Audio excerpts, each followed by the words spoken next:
It's a tilt for the top in round 8 of NHSL action. It's Australia's first professional hockey league, and these two have been the class so far. Well, the Xtreme are 3-1. The Brewers are 3-2. Both have 6 points. One team will lead with the lead. Eric Ballnar inside the ice arena on beautiful Ghana land, joined by Stars player Johan Levesque and hockey aficionado, I guess, being from French Canada. Yeah, exactly. Welcome to the broadcast. And Justine, coach of the A-grade Jokers here in the local competition. Should be a really exciting game today. Oh, absolutely. I'm really looking forward to it. And I think it's very much a 50-50 game. Yeah, battle for the first place, you never go wrong with that. The intensity is going to be there, and I feel like we're going to be here for a treat again, once again. These are the standings, and you'll see that pop up on your screen. It's a tie at 6 points, so the winner goes to first place. The loser will probably stay at 6 points unless this goes into overtime, and that is who the Stars will be chasing for that last final spot. But let's talk about some of these teams. The Xtreme, 3-1. This is their first game after the break. Johan, when we look at the Xtreme, 75% of their wins, what makes them so good? Oh, they're probably the most balanced team in the league. They're able to generate offense on their 3 lines. They are very, very good at moving as a unit of 5, whether it's in offense and also in defense. They're very, very good at being keeping themselves accountable when the puck goes back in their zone, help each other, and bring the puck up again and attack as a unit of 5. I agree, and I think that, the Xtreme are a team, they've just come out of a long break. I think that it's a big test for them, having watched last week's game. And, you've got the Brewers coming in who are coming off a big win, so really, they kind of have the momentum right now. The Brewers, meanwhile, they come in with 3 wins, 2 losses. The last game that they played, the Brewers came back from 7 goals down versus the Stars to win 8-7. The Brewers, they've won back-to-back games. They have a chance to go top. What makes them so dangerous? I mean, you just brought it. They're a team that will never give up. It's a mentality thing, and this is a really good job by the coaches to actually bring them into that sort of mentality of we are always in the game. The other thing that I feel like is, I've been playing against them a little bit now, their forecheck, the way that they push the puck behind the Ds of the other teams, and they are coming to you hard. They will make you punish. Absolutely, and you know what? Their physicality was a real trademark last game. I feel like they really never gave you guys an inch, Joey. They really, even poor Daniel Chen's probably still got bruises. They are just a really physical team, and the Stars are quite a physical team as well. The Xtreme, however, not as much, I don't think. So this should be interesting. Games are often won and lost by how the goaltenders play this season, and 2 of the best goaltenders, there's a look at one, Jeremy Friedrich, only 19 years old. What do you like about Jeremy? I love his composure in front of his net. He's very calm. He's the type of goalie that can really make a difference. I want to see him stepping up as an MVP goalie. He's a marquee player. He's been chosen in that responsibility. He's been having a couple of games in and out. I want him to step out as a goalie that can make a difference in a game. The last time he played the Brewers, he allowed 7 goals, and that was the only time the Xtreme lost. But then versus the Stars, he stepped up, made about 30 saves, including some big ones late, to keep a pesky Stars team and give them a 1-goal lead. Which Jeremy Friedrich will we see? We're hoping it's the one that's on the national team radar, Jeremy Friedrich. On the other side, 17-year-old Matusz Trinka is the goaltender for the Brewers, and he has won and lost, he's won games on his back, for the Brewers. Oh, he absolutely has, and 17 years old, the guy is cool as a cucumber. A goalie who gets 7 unanswered goals scored on them and turns it around at half-time to come up and win that game and still have stamina and energy. That is a goalie to watch. He makes me think a little bit of a little Marc-Andre Fleury in front of his net. He does, doesn't he? He's got so much potential, lots of athleticism, very aggressive on the shot. Every time he's going to come and defeat you, he wants you to be in front of his face, and it's his passion for the game. You can really see he's having a blast in front of his net. 2 of the best young talents go head-to-head, and last time they played, it was a 7-6 win for the Brewers, and Matusz Trinka made probably just 1 or 2 more saves than Jeremy Jeremy Friedrich, including a crazy sequence in the middle of the second period to keep it a 4-4 game, and eventually the Brewers went down the ice and scored. Just like when he robbed you last week, Johan, when you could have made it an 8-4 game and he just came out of nowhere to make a great save. Absolutely. I had a couple of endless lives since then, so it's been, I mean, don't get me wrong, it's a type of goalie that can really make a difference at the right time, and it gives a lot of momentum to his team. Depth is always going to be a question, and teams are going to miss guys because of injury or COVID outs, whatever that may be. David Huxley out this week for the Xtreme, Jared Siemens out for the Xtreme, Andrew Stapleton out for the Xtreme, Tyler Boyle out for the Brewers. Depth has to be shifted around. How do you kind of adjust to that? Well, this is the thing, okay? So when you have those kind of things happening into your team, when you're losing players, it gives a space to other players to prove themselves, you know, to get pushed into a different position that are not necessarily used to it. You have to take that opportunity to get yourself in the game. Well, we are about underway. NHSL round 8. It's a tilt for the top. The Brewers in white, the Xtreme in green, and Nathaniel Benson throws it on Matusz Trinka. Noticeably right away, there's a dynamic duo. Two young talents, Nathaniel Benson, Xander Wardlaw on the top line. Joey Mcdougall, their marquee player, has been moved up to the top line to play with this duo. Do you like this? I mean, I kind of like it. He's coming back from injury, and these are two really young guys, and Joey's a smart guy. This is a good pairing. This is probably their three top forwards all on one line, and Xander Wardlaw creates a turnover. Mcdougall tries to tip it, and this goes into the corner. Cycles it around, back to the point. Thrown on net by Andrew Chen. That rattles around the boards. Pinching in is big Graham Charbonneau to his cousin Joey Mcdougall, who whips it in front. He was looking for Xander Wardlaw, and already a good forecheck from this top line. Hanberg swipes at it, can't quite clear. Charbonneau pinching down low off the backboards. Benson trying to centering play, and Steve Best, the marquee player and leader of the Brewers, will just calmly bank it out of the boards, and the Brewers can reset as Ben Hanberg pushes this forward. That's their top line. Ben Hanberg, Tomek Sack, and Steve Best. They've accounted for a lot of the Brewers' goals.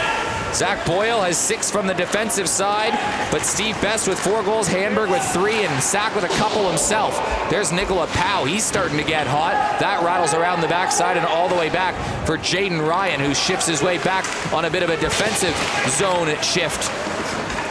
Jaden Ryan playing defense on this, paired up with Adam Wise, as it's a line of Leeming, Klein, and Powell. That's an interesting adjustment, too. It's going to be a line that's going to bring a lot of energy. They will have to keep their team in the game. They're going to be able to bring a lot of momentum. Nick Powell looking for someone off the boards, plays it forward, goes off the stick of Tyler Leeming, and it goes back to Jordan Geyer, who's back on the ice. He blocks a shot in front of the net, and it squirts out towards the left side. Ollie Martin, 4 goals in 4 games. He scored 1 goal in each of his 4. Noah Maley, the 18-year-old spark plug, drafted in the 9th round, probably the best value of any pick in this competition.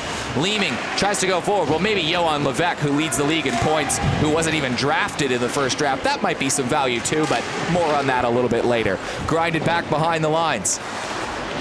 Chipping back, Taylor trying to get possession for the Xtreme. Both teams, no A-grade scoring opportunities quite yet. Cam Pope plays it back behind the boards.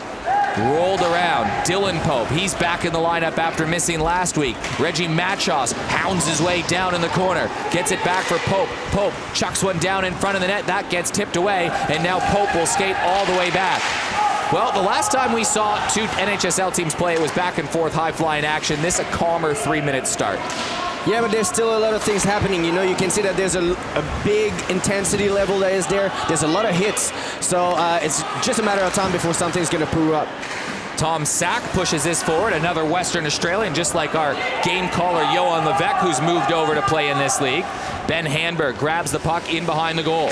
He'll chuck this off to the right side. Tyler Leeming will try to angle this forward, and it's gloved down at the point by Chen. Chen flicks it forward. We have an offside, and finally a stoppage in play. I'm seeing a lot of really good physicality. There's a lot of forecheck both sides. There's shots flying past goalies' heads. I mean, a couple of shifts in, and there's already a lot of back and forth here. So far, I really enjoyed that line of Mcdougall with Benson and Wardlaw. A lot of energy. They had a really good first shift. Let's see if they're going to bring up for the rest of the game. I agree. I think Joey kind of brings them down a little bit and slows them and really calms them down. So as a coach, if you have your pairings where you've kind of got Mcdougall on the second line or the other first line and you have Wardlaw and Benson, what would inspire maybe a move to put Mcdougall on a top line? Well, I mean, it brings a lot of talent, you know, and the fact that he's really intense in the way that he plays, he's going to drag a lot of energy to his two players, you know, his two young players. He becomes a real leader out there. Mcdougall chucks it over to Xander Wardlaw. Wardlaw's got a few goals this year. In fact, we'll give him 4 goals and 5 assists, or 5 goals and 2 assists, sorry. 7 points in his first 4 games. Joey Mcdougall had a 3-point game the last time he played the Brewers, and already this line establishing a forecheck. Mcdougall pushed off the puck, but chipped it in again is Graham Charbonneau. Tom Sack banks it off the boards, right to Wardlaw. Wardlaw winds, fires, and Mcdougall with the C on his chest, providing a screen for Mcdougall, who makes the save. That was an insane shot by Wardlaw coming in on that. That was whip. I like the calmness of Mcdougall when he grabbed the puck. You know, take his time, make sure that, you know, he was seeing the puck really well, even with the good screen of Joey Mcdougall out there. Draw it to the right of the 17-year-old Mcdougall. 4 minutes in, and I feel like there's just something happened at every game last game. It feels quiet. Maley throws it into the front of the net. He was looking for Ollie Martin. Maley, Esposito, and Martin is the line. Tate and Geyer, the D pairings. David Huxley is out for this game for the Xtreme. He was out the last time the Brewers played, and they lost 7-6. What presence does a guy like David Huxley have on a defensive core? Huxley is an absolute veteran. He's played for the Adrenaline forever. He knows pretty much everything about the game. He's got a real quiet leadership about him, but he also doesn't take himself too seriously. He's a guy that guys look to, not just in defense on the ice, but off the ice, and that's so important. Eric Lean called him a balancing player or a stabilizing player. He just gives a lot more balance to the entire lineup, and that starts from the defense. Just like a guy like Dean Peterson off on the third line. He'll be asked to have some big minutes with no Jarrett Siemens and Andrew Stapleton in the lineup. We'll see how that third line goes for the Xtreme. Ollie Martin enters the zone. He was looking for Adrian Esposito, another fly-in player from New South Wales, although he comes in for a couple week stretches at a time. And this one is thrown in there, and just an offside call, I think. No penalty? Tripping. A tripping call. So here you can see, you know, the puck was battling along the board. You have Ollie Martin that went in with, who is it? I think it's Leamy? No. Jaden Ryan. Jaden Ryan. So here you go. So the stick just taken into the skate, and this is it. You have our first penalty of the game. Without the stars on the ice, there's bound to be less penalties, right, Joey? So the Xtreme, they have the #1 power play in the competition, although none of the power plays, to be honest, have been quite flush for how high scoring this is. They're 5 for 34 on the season, the Adelaide Xtreme. All teams kind of bunched up around that 10 to 12% mark on the power play. Every team would look to improve that. Josh Holland getting some special teams time. Sorry, the Brewers on the power play. I'm getting all mixed up right now. The Brewers #2 in the league on power play. They're 4 for about 35. I want to see that power play going a little bit. There's so much talent on the ice. There's so much guys that can put the puck into the net. I want to see something going, brewing here. Well, they scored 14 goals in their last 2 games, and only a couple of them have been on the power play. Oh, this could be interesting. We've got Charbonneau and Reese, 2 big guys behind the net. Instead, it's Hanberg. He'll cycle it back out to the point, looking for Tom Sack. Sack chucks it off to the right side. Steve Best has the goalie down, fires one on net, and that trickles a little bit wide. First one there is Reese Boundy. His role will be to stand squarely in front of the net. Best takes a tumble in front of the net, battling away with Andy Chen. Sack through traffic. Friedrich tracks that well, and that's usually a sign that he's going good, as Friedrich sees that through traffic and makes the save, no rebound. I love that combination of having Tom Sack on the top in the during the power play, because he moves the puck really well. You know, he's got a really good skating ability to be able to move the puck on that blue line, find the guys, like example when he found Steve Best in the slot. Really good tracking there by Jeremy Friedrich as well. He knew where the puck was 100%. Loose puck down low and skating to that, as it was Tyler Leeming trying to throw the puck in front of the net looking for someone. There's been a lot of shorthanded goals this competition. And Xander Wardlaw trying to lead the brigade for the Extreme going the other direction. Wardlaw throws it in front of the net. Matt Benson racing for it. He's got a letter on his chest as an A. Down low, Wardlaw backhanded play. Trinka bats it into the corner. Jeremy Klein there to receive the puck. Adam Wise starts at his own baseline. Plays it off to the left. Jaden Ryan making the move from forward to defense for this game. Trying to test out the versatility of this lineup with Tyler Boyle, a key defenseman, out of the squad for this week. I'm sure he's watching at home. Tyler, hope you're well. Absolutely. Geyer chips it off the boards. The penalty has come to an end. So they start 0 for 1 on the day. Down low. Extreme battling for it. Wardlaw fires one through. Blockered away from Mateusz Trinka. Mcdougall gives him a little love tap after the play. It's been having a little bit of talk. You know, you can see that the guys are, there's a little bit of chirp going. You can see the stick after the whistle going a little bit. I feel like the more that game's going to go, the intensity is going to rise, and we might have something like, you know, a couple of surprises going. But so far, I like the intensity of this game. I love the way Mateusz Trinka protects his net. It's so great to watch. Absolutely, He just, the blocker up, no care in the world, get it out of my way. He's really forward to like defeat you and try to get in your head as a shooter. Absolutely.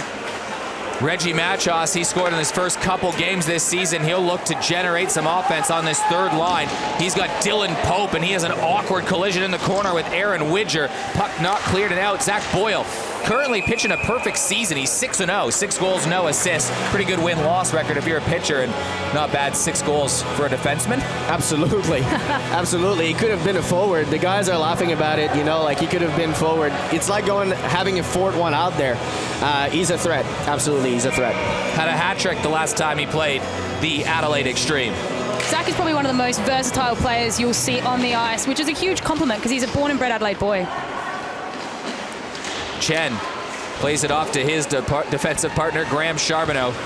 Chen, just 21, 22 years old, young defensive talent. Graham Charbonneau, a former junior player with the Peterborough Petes, 39 years old, second oldest member of the Extreme. And we have a slashing call behind the play. So the Extreme are going to get an opportunity with a man advantage. Yeah, you can see here you got a little bit of mustard on it. You know, it could have been a little less aggressive on the puck, and I don't think it's the replay that we have here. But after the play, I think it's Ben Handberg that gave just a touch too much behind the play, and this is it. First power play for the Extremes. Yeah, this is the worst time to get penalties because you're trying to set the pace. You're trying to establish your control. You establish your control with goals. Goals are hard to score when you're on a penalty. Puck pushed into the corner. Steve Best, one of their best players, also off the ice. Only 2 shots on goal for the Brewers so far. This team averages 44 shots a game. That's the most in the competition by 8 or 9. So they can do some damage. They get high volume on net. Yeah, absolutely. And with that formation that they have at the moment, you know, with that Mcdougall, Wardlaw, and Benson, you have Charbonneau on top and Chen. That's a line that can really move the puck well. Chen dishes it off to Wardlaw. Saucer pass over to Benson. Shovels it back, and it's tipped away, and Tyler Leeming racing out for it, but Jeremy Friedrich way out of his net. He gives a little pump fake to Tyler Leeming, who blows by him, and Friedrich gets it up to Wardlaw. Charbonneau enters the zone, and Charbonneau cut towards the net. This over towards Joey Mcdougall. Mcdougall has this knocked down, and here comes Tyler Leeming again. Leeming knocks it off to the left side and plays it in behind the goal. The Extreme have allowed a shorthanded goal in their last 3 games that they've played. Zach Boyle scored one of them. Johan Levesque has the other 2. 3 straight games allowing a shorthanded goal. Not ideal. Not the best, especially with the talent that they have on the ice. They have to be more responsible defensively, even on a power play. Mcdougall to Wardlaw. Dishes it back to Captain Mr. Showtime. Back to Wardlaw. Wardlaw has Chen patrolling the point. He tries to go up the middle to Charbonneau, who shovels it down low for Nathaniel Benson. Benson, Canadian-Australian player, but pretty much raised in Australia. Long shot for the point. Benson was down low. Trinka was also down, but Benson couldn't settle down the puck. Mcdougall centering play to Wardlaw that whipped off his stick and off a body and into the corner. Chen does a good job of getting the stick on it to keep it in with just 40 seconds to go, and the man advantage for the Xtreme. Mcdougall on the backhand has that chipped out by Jaden Ryan, who gives Mcdougall a little shot behind the play. And Friedrich will settle it down, and now the Xtreme second power play unit will come on. Chen doing laps around Jeremy Friedrich in net.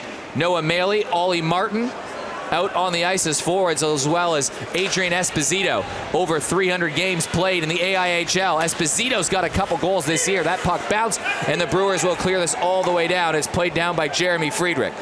Well, if the last game was a bit more run and gun and wild and anything can happen, this feels more like a hockey game, if that makes sense. Well, yeah, exactly. You have two teams that are very sane defensively, that plays to make sure that they have the less shot as possible, which is a very different thing that was happening last week. As the penalty expires, Tristan Reese was looking for Steve Best, who gets by the defense. Best in tight, walks in, and he gets hold a little bit, but it's a nice save from Friedrich in tight. The Xtreme will touch it up.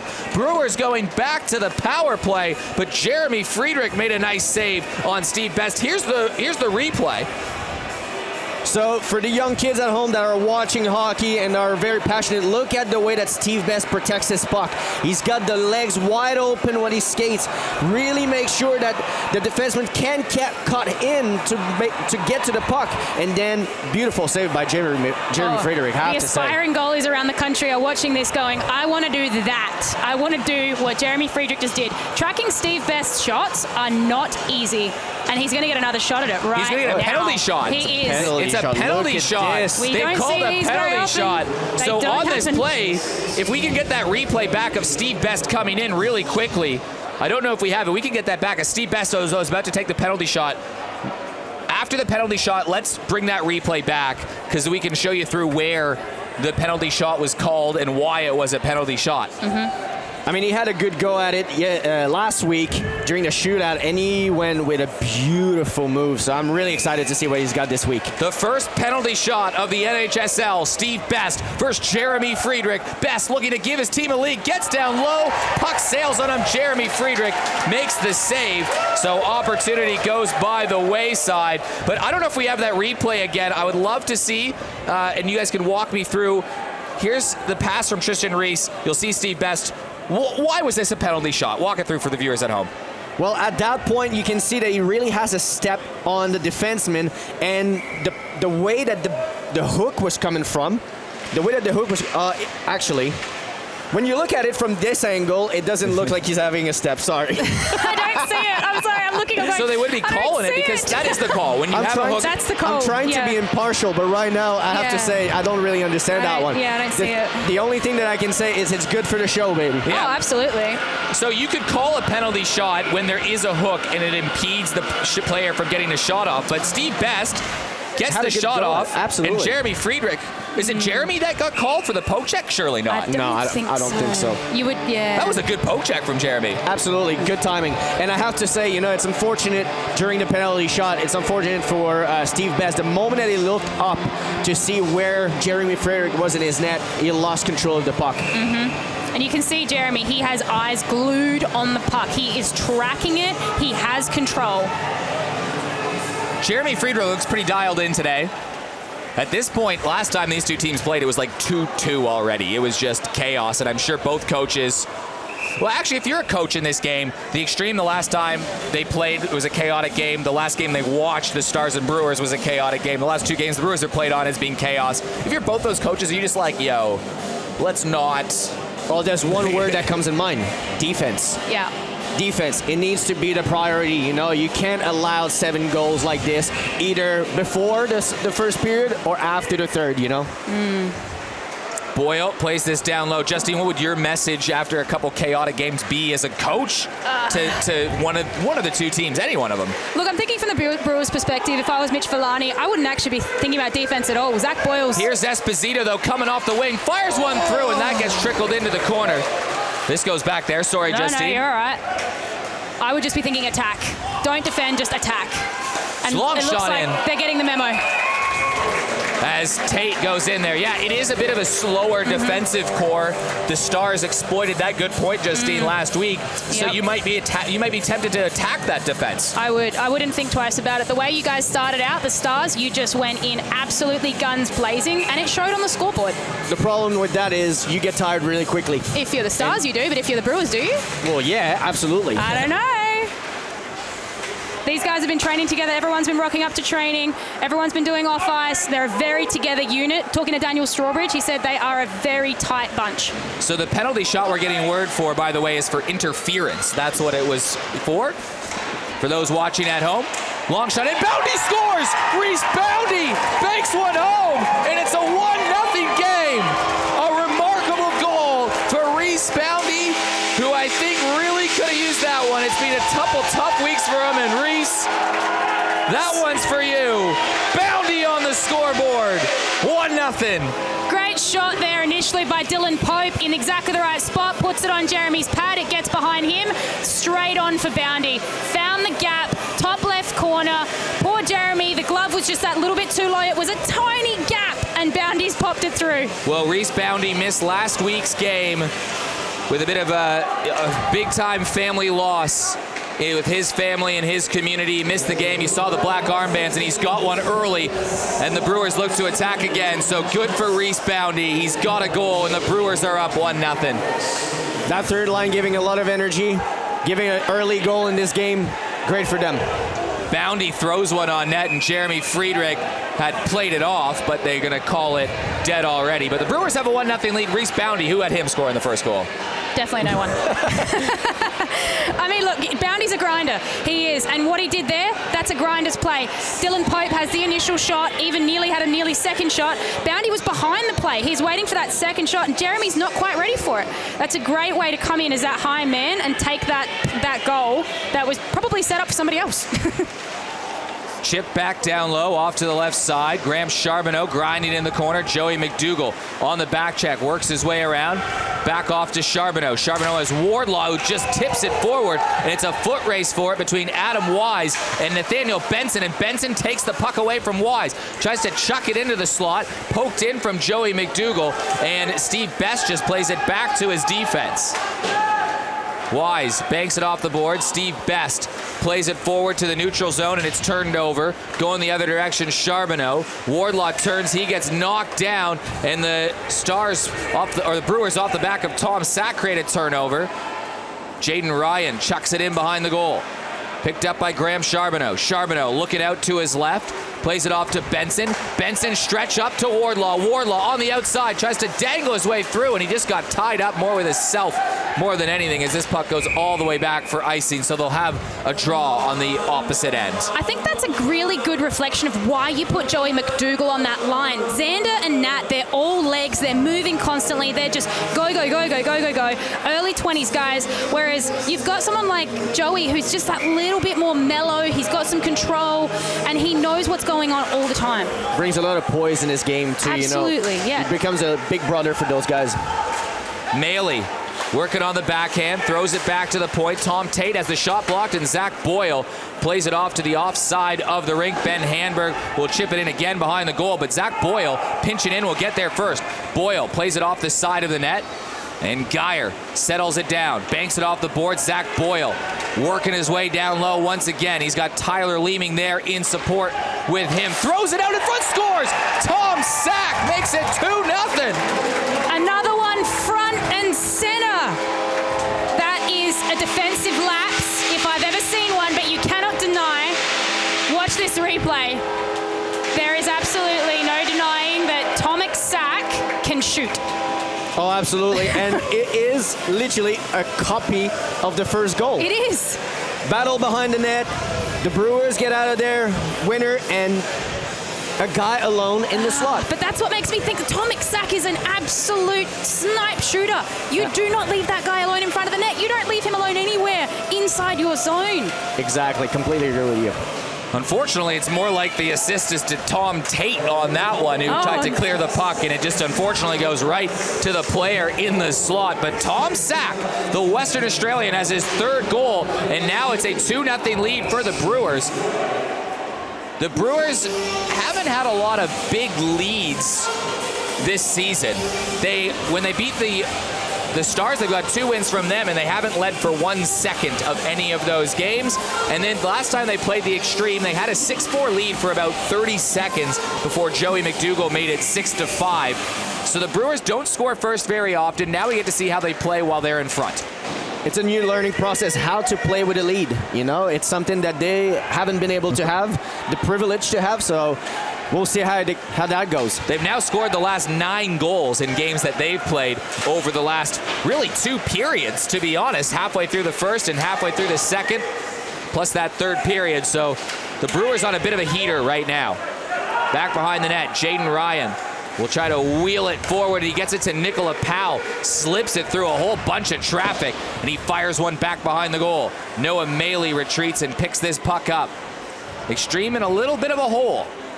They usually are up on teams early, and now they find themselves behind. And this puck just gets through. Getting through the defense was Dean Peterson, but Matusz Trinka pokes this one free. Back on their own defense, Wise throws it down all the way back. Is this going to go for icing? No, the puck dies a little bit, and Aaron Widger, who's made his return to hockey, has a Brewer draped all over him, and they've created turnover. This third line at it again. Reggie Machos and Dylan Pope combining to create the turnover. Barreled down in the corner by Aaron Widger, and the team in green will try to carry it out. It goes through the legs all the way down and back in behind the goal. Dan Strawbridge just can't play it out. Player touches it up. That's Brandon Taylor for icing. Or for offside, not icing. Now it's been, I mean, the Brewers right now are feeling something, you know, and like I said previously, you know, beautiful poke check by Matusz Trinka, great timing. But one of the main thing is playing with a lead is probably one of the most difficult way of playing hockey because you have everything to lose. So you have to be able to stay composed, play your game, don't change too much. Whoa. Don't change too much. I had a little bit of a hard spark. But yeah, don't change too much your game pace, your gameplay, but make sure that you are sane in your head. You stay calm. Offside, Steve Best a little ahead of the play. No, I totally agree with you, Johan. And the biggest thing, the dangerous thing in ice hockey, because it happens so quickly and you don't know it's happened until it happens, is complacency. You get comfortable. You lead the game and you start to feel safe. That's dangerous. Feeling safe is dangerous in ice hockey. Graham Charbonneau has to swivel and shovel with one hand into the corner. 6'3" ballerina. 6'3" ballerina Graham Charbonneau clunks his way in the corner, creates a bit of a turnover for Chen to push it out of the zone. Here's that top line again. Benson, a player a little bit offside. So this top line has created, and you have lots of time to be patient. There's still 45 minutes left in the game. Do you think there's a rope, though, that maybe Eric Lean would have on the bench if he might see how this top line goes for a period or two and then switch it up if required? I mean, it will depend how everything's going to go, you know. I know they have a really good line with Noah Maley and Esposito also that can contribute, but I think it's going to have to make a change probably like mid-game to see if he can spark something for them. Maybe it'll be how the third line goes that will dictate what they need to do with their top two.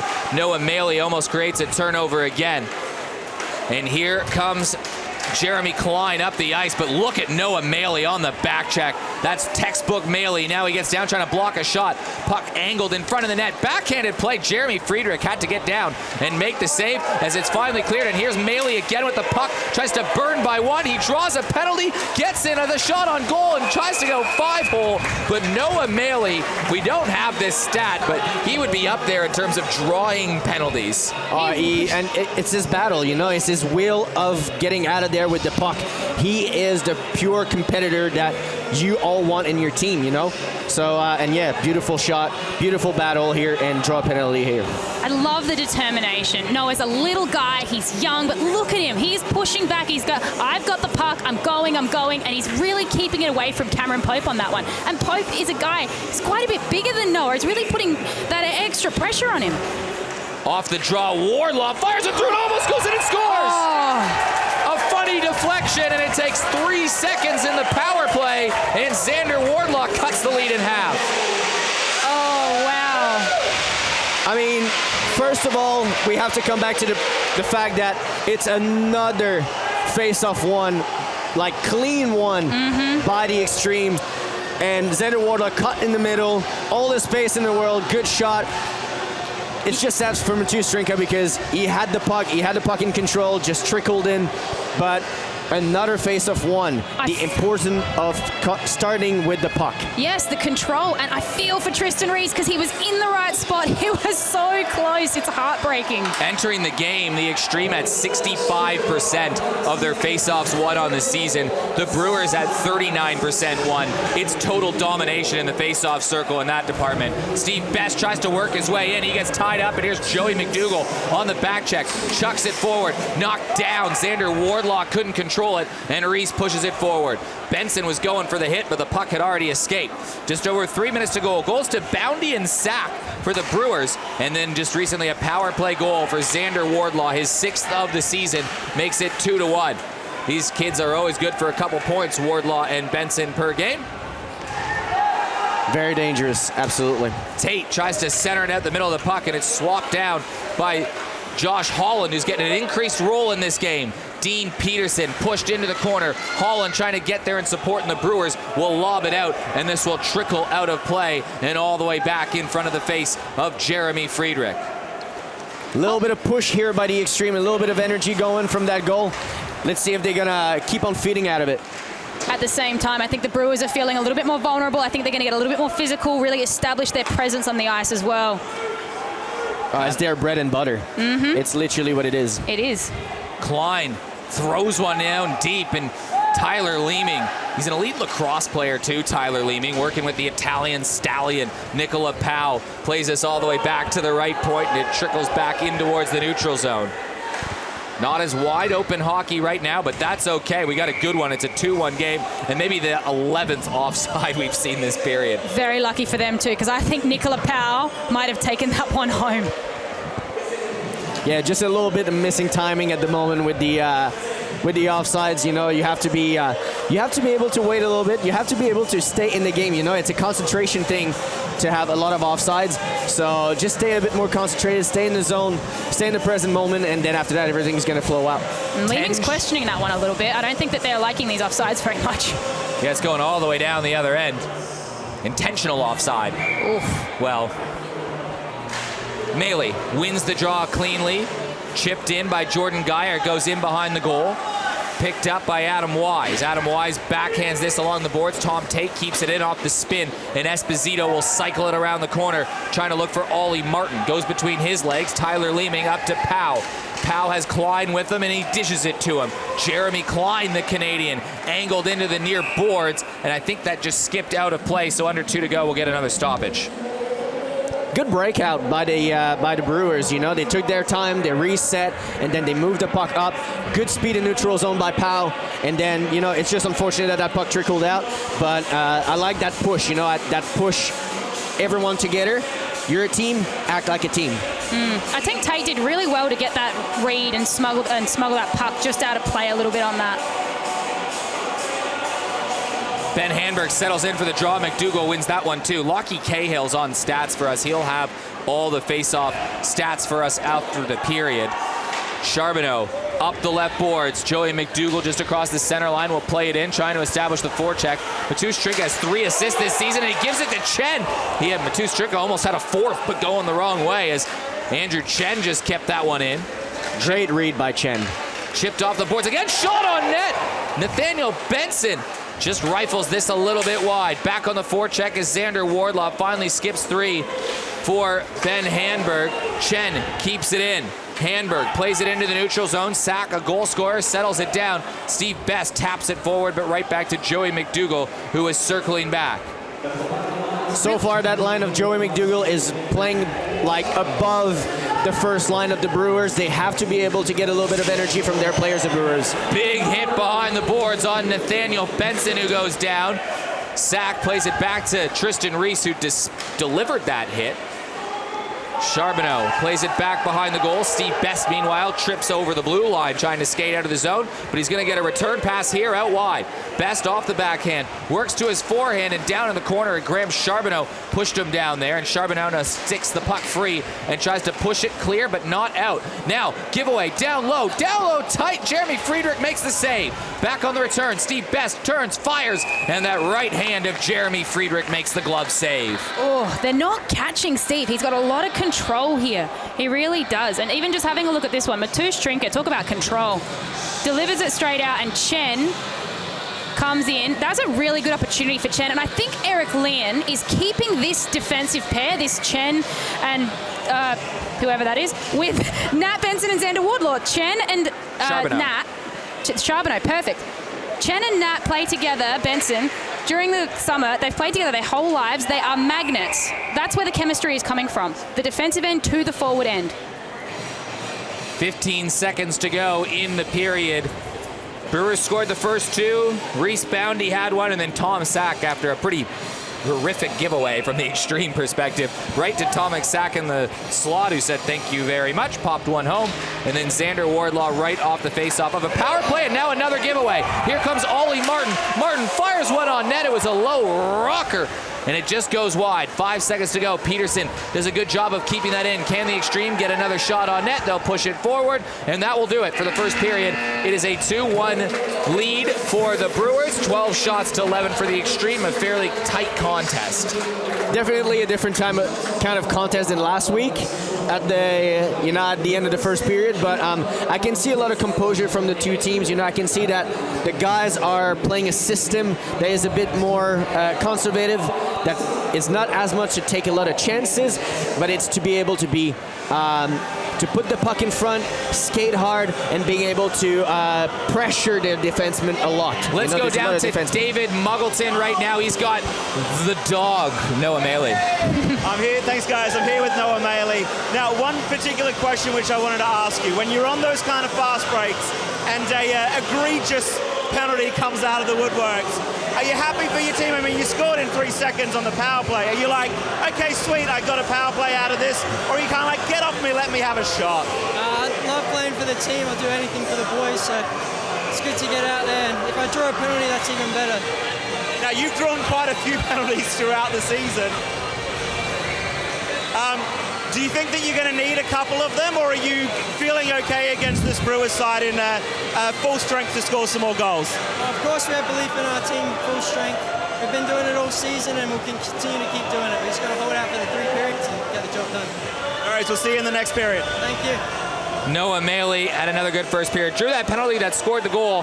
We'll head to the intermission break. We've got some clips of In the Slot, our weekly panel show again. We had Steve Best, Joey Mcdougall, and Jake Riley break down some of the action, and they'll talk a lot about that 7-6 or that crazy 8-7 goal comeback you saw as well. We'll head to that, and then Eric, Justine, and Johan back on the other side.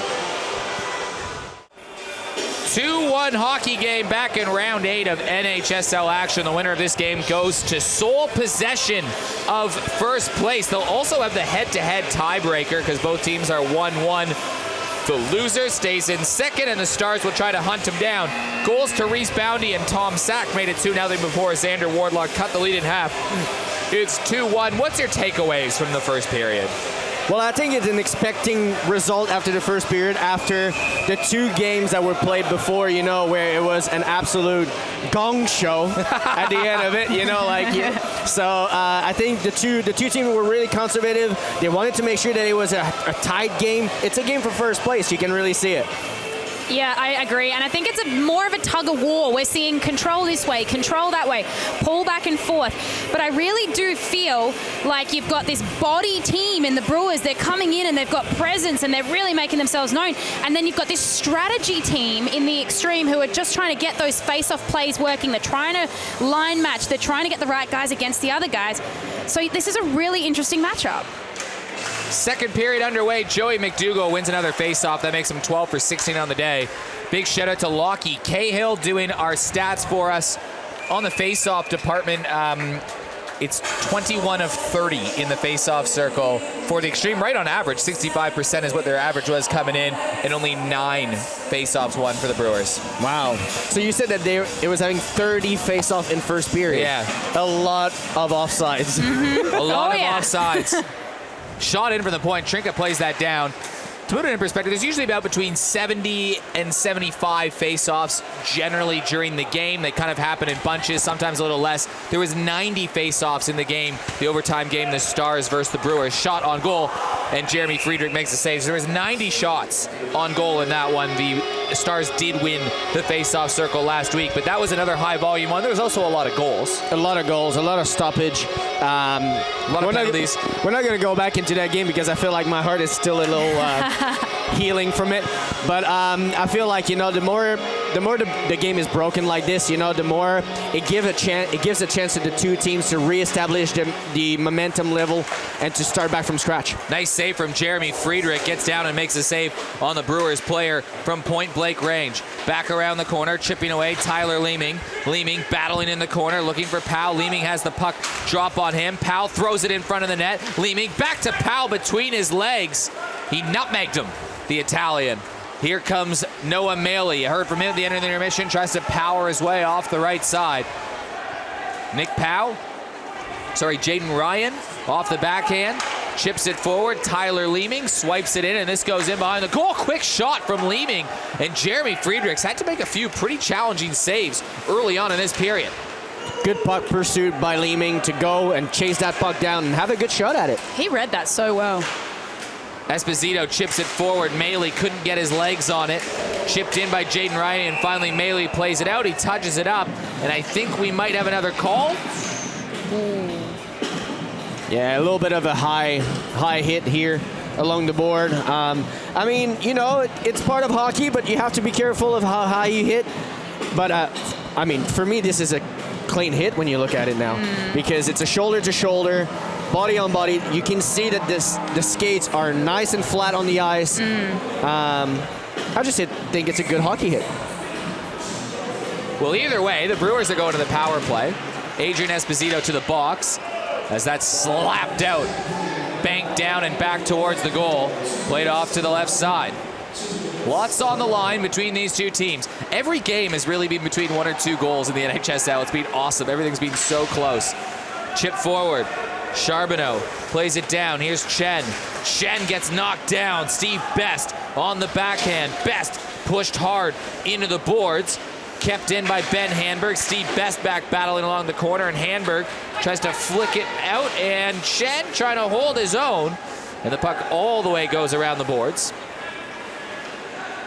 Zach Boyle down low. Reese Boundy, already a goal today. Boundy flicks it over to Tom Sack, the other goal scorer. Sack at the point, plays it down in front of the net. That's kicked away from Jeremy Friedrich. Hanberg, good puck movement back to the point for Zach Boyle. Long, hard shot, my goodness. That had some pace from Sack. Sharp angle shot from Ben Hanberg, and that puck bounces off the boards and all the way out back in the neutral zone. They've killed off the first minute, and the Xtreme going to try to get a change of players as jumping on the ice are Brandon Taylor and Noah Maley, but Tom Sack dances through them both before the puck just stalls on him. Sack gets the return pass, tips it back to the point. Steve Best waits, back to Sack. Sack down on the left hash marks. Has Maley swipe it in front of him. He tries to get it in front of the net. Hanberg on the backhand. That goes behind. Tries to go upstairs. Zach Boyle, good quick hands. Got a shot off, but it was blocked again, and it's finally cleared by the Xtreme with just 20 shots to go. Lots of patience by the Brewers. They don't try to rush the play. They try to establish, make sure that they're really setting into the zone, and then after that, you can create a lot of movement and disturbance in the zone. For a team with only 30% face-off wins, they have an extreme amount of control, no pun intended. The Brewers have actually made their presence known, not at the face-off dot, but just on the ice in general. Long shot in from the point. Tyler Leeming was behind the defense again. Funny bounce off the boards. Jeremy Klein scored that goal that kind of turned the game around for the Brewers last week. He gets a shot on net. It's tipped in the slot. Klein battling away for it. It's tipped away by Joey Showtime Mcdougall. Off to the right side. Mcdougall to Benson. Benson whips one in. It was creative from Mcdougall to even open up that shot, and it goes off the boards and around the corner. Off to Benson. Benson to Mcdougall, back to the right point. Tate, shot off the point, and it tips off the boards. Back to the point, Mcdougall tied up, and he's gonna draw a penalty as this flicks off the backboard and around to the right point. Shoveled forward and out of play, but the Xtreme, after they kill off a penalty, will go to their third power play of the game. They're 1 for 2. Well, this is where the face-offs are going to pay off. If they can make these face-offs, which they have dominated in work, in a power play situation, we could see goals. Yeah, and everything started, and it's crazy to say, by that shot going onto Mcdougall by Benson, juicy rebounds in the slot, and from there after that, they just jump on the opportunity to lose puck and just created a lot of chances in the zone. Maley wins the draw. Pinching up is Andrew Chen. Chen swivels around on the backhand left side, looking for Charbonneau. Charbonneau chips it down low, looking for not Stapleton, he's out. Shout out Stapes. Goes over Esposito's stick, who's back out of the box.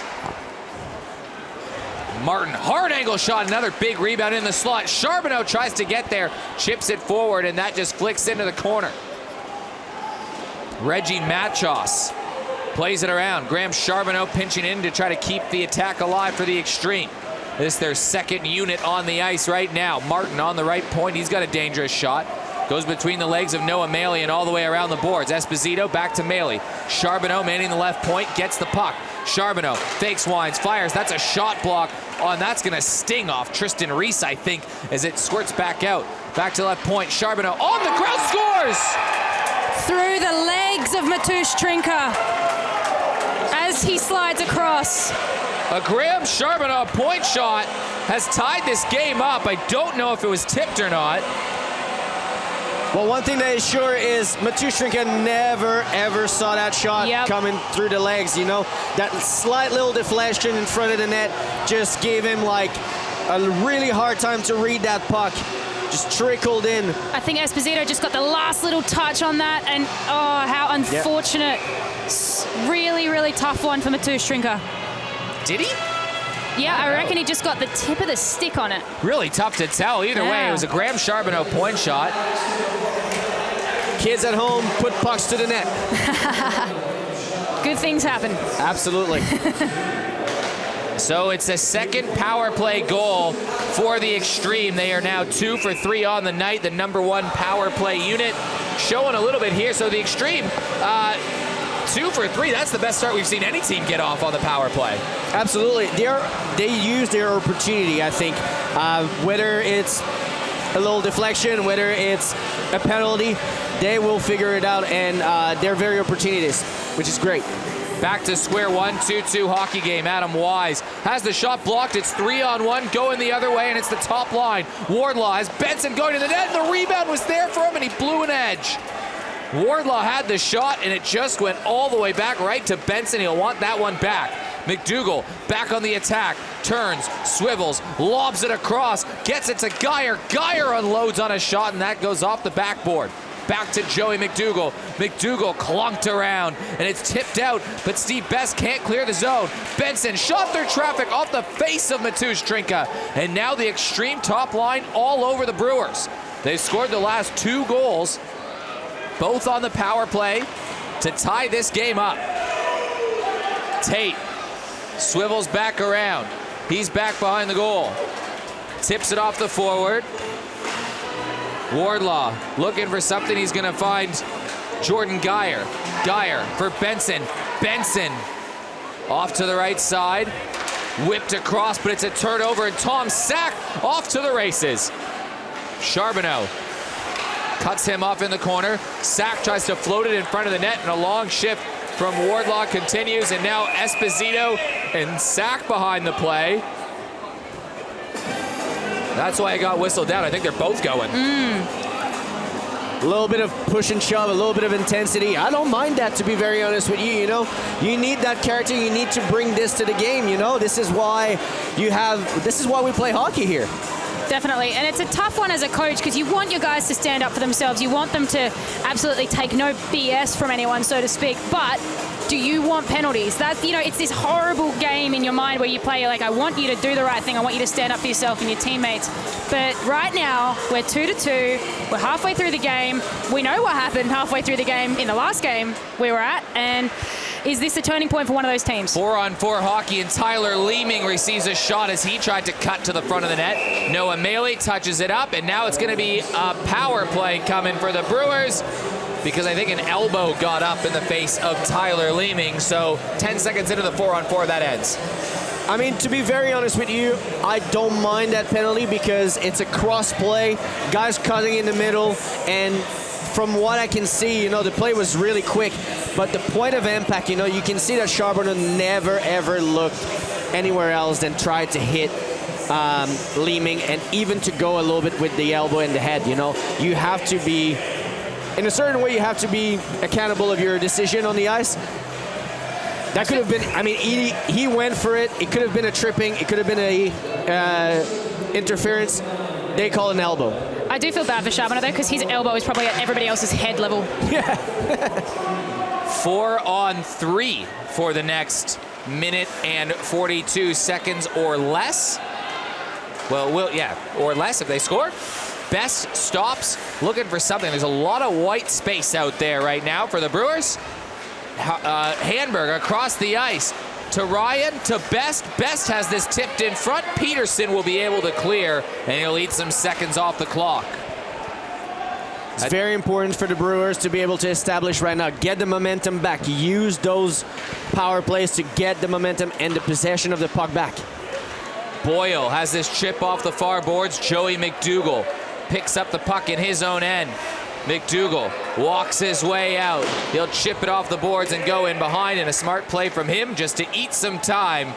Under a minute to go. Now Zach Boyle, he's in behind the defense, but he's on a sharp angle, so he'll stop, open up some space. Best going towards the net. Boyle turns, fires, and it's freezed by Jeremy Friedrich. 45 seconds to go on the 4-on-3. Oh, Stevie getting a bit close there. I think he's trying to ants them up a little bit. He knows they've got them a little bit on the edge. They're on the PK. Have a look here. He's not trying to hurt Jeremy. He's not trying anything cheap. I think he's just trying to get in Xander's head a little bit. And I think Xander grabbing him around the arms. If you want to draw penalties, this is the time to do it. Jaden Ryan playing defense today. You trying to use a screen. He just holds on to the puck, but Wardlaw had him in the corner. Leeming down low. Ryan goes to the front of the net, but he gives the puck to Nick Powell. Back to Leeming. Leeming has this tipped in front of the net by Adam Wise, using him as a screen. Leeming still with Wise in front, tried to go top corner, and it hits the backboards and goes all the way down. So both teams are going to get a player on the ice in 15 seconds, and it'll be a 10-second 5-on-4 advantage. Then back to full strength, but Wise was snuck in behind, and Friedrich can't clear the zone. Kept in by an outreach Tyler Leeming. Geyer bounces into a player, and that goes out, so that'll do it for the 4-on-3. It's now a 5-on-4 power play for 5 seconds, but that is about to end, and the Brewers are about to be 0 for 4 unless Sack scores right now, and it's shot blocked in front of the net, and it's cleared out, and the Xtreme will go on a 2-on-1. Graham Charbonneau walks in tight. Charbonneau backhand Matoush-Trinka with a big save on Charbonneau out of the box. Make no mistake, he's a big guy, but he has hands like butter. They are incredible going into the zone. If you see this replay here, he has complete control. Great transition play, too, by the Xtreme. They saw the opportunity. They've been able to put the puck forward. They were able to read the scoreboard, read the timekeeper, and being able to get the right timing when Charbonneau gets out of the board, gets out of the bench, and have a good opportunity to score. And this is a time when the Brewers are grateful for Mr. Matoush-Trinka. Look down the bench, you see Eric Lean on the bench. Tash Ferrier called into duty as the assistant coach for tonight. She's the general manager of the Xtreme, and I think they drew a penalty from it. So Adam Wise going to the box. The Xtreme, who scored on their last 2 power play attempts, will have their 4th opportunity of the game. They're 2 for 3. So as soon as the penalty ends, the Xtreme with another opportunity. They've scored the last 2 of the game. Esposito scored on the power play on a point shot that was deflected off of the Graham Charbonneau point shot about 5 minutes ago. The exact midway point of the game, 2-2. Both teams also tied at the top of the standings with 6 points. The Stars will be hoping this game doesn't go to overtime. They want somebody to lose outright. Long shot through traffic, gloved down by Mcdougall. You know, for Chen right now, I would have probably took a little bit more time, tried to settle down. You know, he didn't have a lot of pressure on him. He just tried to press a little bit, put that puck straight to the net. And it's a high shot. It's easy for Mcdougall to track up. Back to the point, Graham Charbonneau tries to slide one through again. It takes a funny bounce. Pope gonna try to pressure Chen. Those are two pretty good skaters going at each other. Chen can move quickly. He can, but there are times when Chen can run himself literally off his feet. And when you're carrying the puck in your own zone, that is the last thing you want. Charbonneau enters the zone, cuts his way to the front. Charbonneau still at the puck, fires one through, and Mcdougall blockers one away, and Charbonneau can't believe it. He wants a goal. Charbonneau is taking exception. He wants a goal. Well, he's a big body to move, and when that guy cuts in the middle, it's like a freight train. You will need a lot of energy to stop him. Look at the control, though. Charbonneau has definitely still got it. Those days playing juniors over in Canada, they're not too far behind him. He's still got it. Long shot in from the point. That's deflected down in the corner. Tip back out. Jordan Geyer trying to hold the line. Kept in by Wardlaw. Wardlaw was looking for Mcdougall. Kept in by Benson. Benson has the shot blocked in front of the net. Still a minute to go. And I think there's another penalty coming. It's a cross-checking one in the corner. Is that replay again of Charbonneau's shot on net? Not a bad shot at all. Well, it's going to be a 5-on-3 advantage here for the Xtreme for the next minute and 3 seconds. I'll have to say I'm a bit technical at the moment, you know, because we are playing hockey. It's normal that the guys going to push each other a little bit. I understand that you have to respect the rules, but there's a moment where we have to play hockey. It's a professional league. We want to be able to play a high-level physical game, and it just take off a lot of momentum from the game. 5-on-3 advantage for the Xtreme. A huge opportunity here. Geyer, right side. Wardlaw was looking for someone across. Oh, and a big save again. Benson had the puck in the slot, and somehow that stayed out. Wardlaw to the top point for Tom Tate. Geyer whips it across. It was a nice pass to Wardlaw. Tipped over Mcdougall. Gets the pad on it, and it's slapped all the way down by Zach Boyle. A nice save from the 17-year-old Trinka. Trinka has been the best penalty killer probably in the league. He's robbed teams a few times of golden opportunities, and the Brewers have seized that momentum. But here come the Xtreme once again, and that shot's blocked and tipped out in the neutral zone. So only 15 seconds to go of 5-on-3. Wardlaw at his feet on the right side, tips it forward. Geyer works out wide. Geyer down low, plays it in front of the net, and Wardlaw kind of fanned on the shot a little bit, and it gets eaten up in the corner. So the 5-on-3 is over and out of the box. Here's Jaden Ryan, walks in shorthanded, backhand, tries to float it up high, and he floated it out of the rink. Well, this is unfortunate. A little bit of a bouncing puck, rolling on his stick, but the old play, you know, like it was just perfectly done by the Brewers. A lot of patience. I feel like for the Xtreme, just a bit too fancy. You know, a little bit too many passes. Shoot the puck. You have so many good options, so many good opportunities. Shoot the puck, put it to the net, crash the net, go for the rebound. That's right, and there's so much strategy going on for the Xtreme, but they need to put the puck in the net. And poor Jaden Ryan playing basketball on that. Noah Maley gets knocked down but bounces right back up. Maley working his way in the corner, bounces off two different Brewers, gets the puck to the point. The Brewers try to swipe it but not out. Chen holds the line, looking for a shot right side. Martin tumbles, falls, shoots. That goes wide. Charbonneau through traffic again, just tries to get a puck to the front of the net. Back behind the goal is Ollie Martin. Distributes the puck to Noah Maley. Right side, Chen to Charbonneau. Charbonneau with a shooting lane. They're giving it to him. Tries to go up high, and it went up the side of the net and into the corner. Back around the point, and they are going to kill off the 5-on-3. The Brewers, a huge moment and maybe a momentum turn as Jaden Ryan blocks that shot. Powell is now out of the box. It's a 2-on-1 the other way. Sack to Powell. It was a nice pass in tight. And Powell deflected it aside. Powell tries to find it in front of the net. Chen got down, and he blocked it with one leg, but the Brewers are now on the forecheck. So both teams killing a couple penalties in this period in the middle stages. Xtreme can't quite clear the zone. Holland can't get a piece of it. Holland on the second opportunity. It's finally cleared out. And here's Dean Peterson. But Zach Boyle usually will win a foot race with most players, and that's no exception. And he'll play that into the neutral zone. Kicked down by Nick Powell. He floats it off to the right side.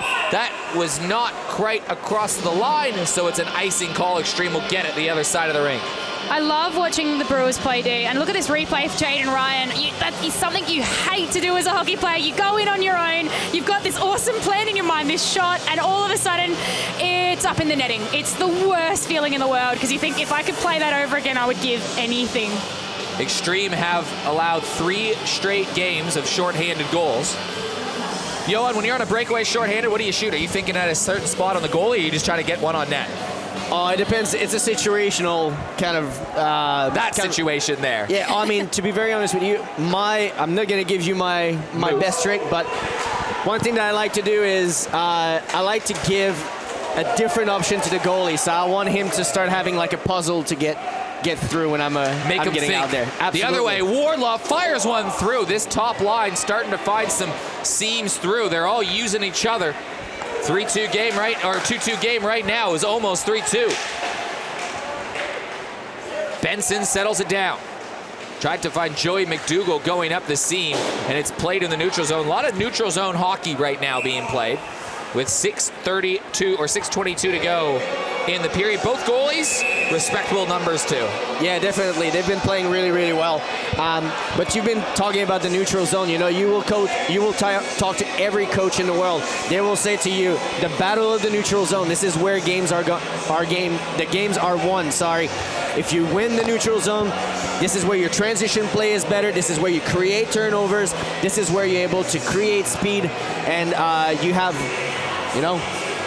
you win games from there. And seeing 2 icings in that many minutes, it tells you something about the control. I think the Brewers are losing it a little bit in the neutral zone. Skirmish for it off the draw, and the Brewers win a rare one. Long outlet pass goes off the body in the middle, but it's gobbled up by Tyler Leeming, who feels like he's just waiting to explode. Last time they played in a tight game, Tyler Leeming had a goal and an assist. I love Tyler Leeming. I have to say, playing against them, I become fan of players, not of teams. Yes. But of players. And Tyler Leeming, I'm a real big fan of him. Like, his hockey IQ is second to none. Is he a guy you wouldn't mind playing on a line with? Oh, yeah, absolutely. Oh, yeah, definitely. No, I have to second that. He's consistent, he's smart, he's selfless. There's so much to give from a guy like Tyler Leeming. And he's not a young buck. This is a guy who's experienced at the game. Another Canadian that's living over here in Australia. He's due to become an Australian soon if he's not already. Just like me.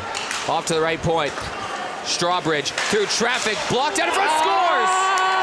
Reese Boundy, goal number 2, and he's put the Brewers in front. A remarkable return for Reese. Are we seeing Reese Sakic here? Oh my Those goodness. second shots, Danny Strawbridge from the point, and another pickup off of the pad for Reese Boundy.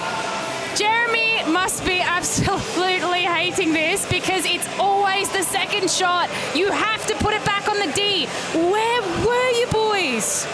Reese more known for his hitting and his enforcing more than his goal scoring, and those 2 goals will mean an awful lot to him and his family who are going through it tough. There's a big Reese Boundy fan club not too far away from us that are all here to watch Reese play. They've exploded every time he's done something well, and he's got 2 goals tonight, and he's given the Brewers a lead twice on 2 different occasions in the game. 3-2 lead. Great on him.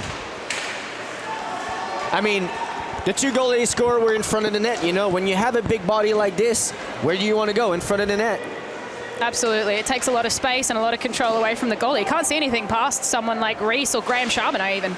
So the Xtreme are down once again. Mcdougall down low, has that shot blocked by Adam Wise, and Wise will try to clear the corner. Kept in by Charbonneau. Charbonneau chips it back forward.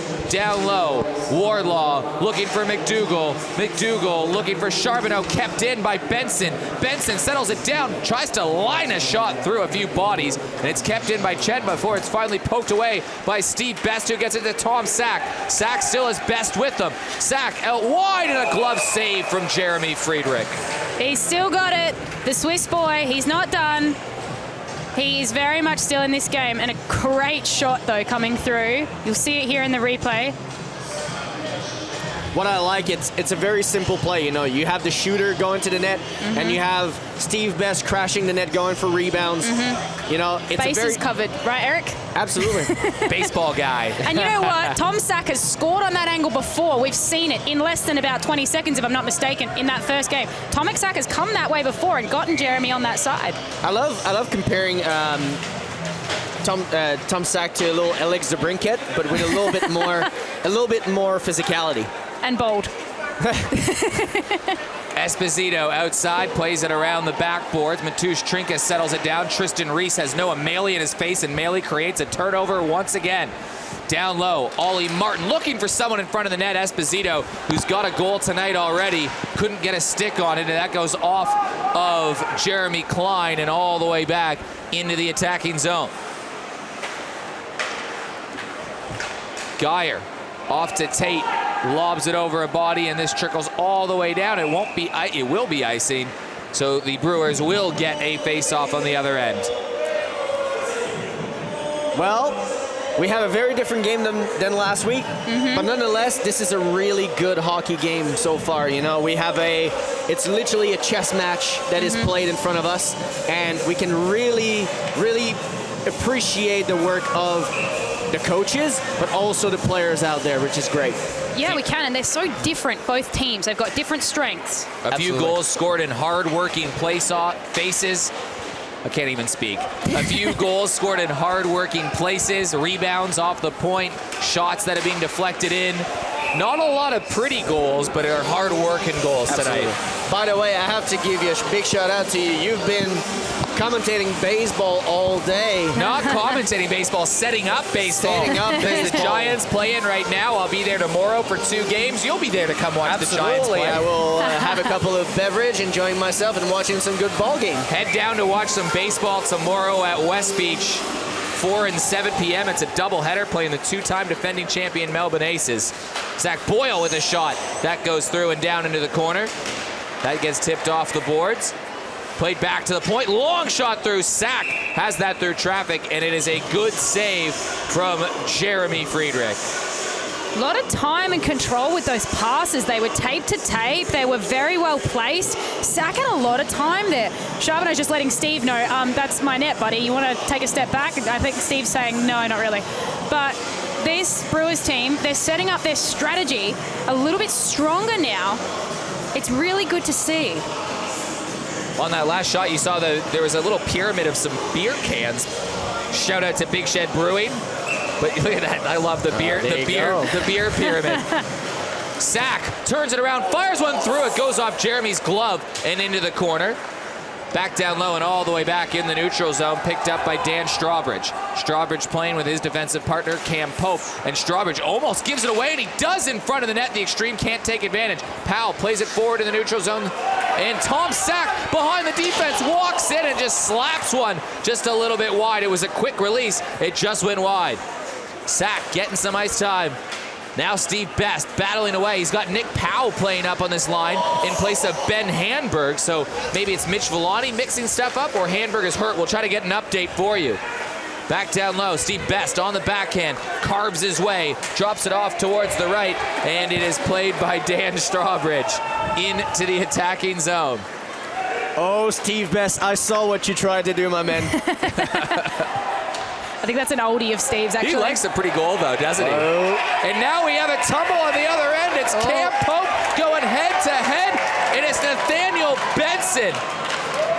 who throws him down. So Benson and Pope going head-to-head. If, hey, from the Brewers, both of them are going to go off. You'll take this trade, Cam Pope for Nathaniel Benson, both of them going off? I mean, to be very honest with you, I don't know what Cam Pope said to Nathaniel Benson, but it worked, definitely. And you know what? Yes, losing Nathaniel Benson for his team is a big loss.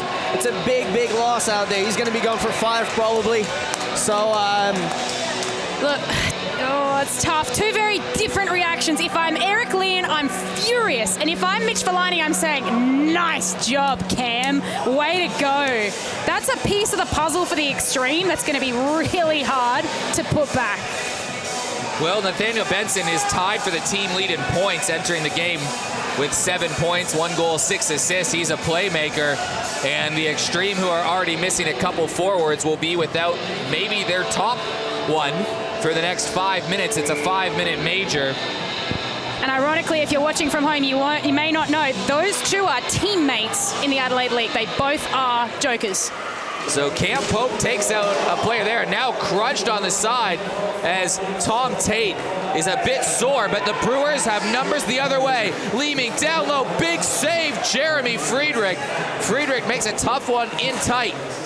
Leeming chips it out towards the right point. Jaden Ryan's played a nice game and is moved to defense in this game. Now Joey Mcdougall in a foot race for it. Getting there first is Jaden Ryan, who safely plays it up to Powell, and Powell pushes it forward.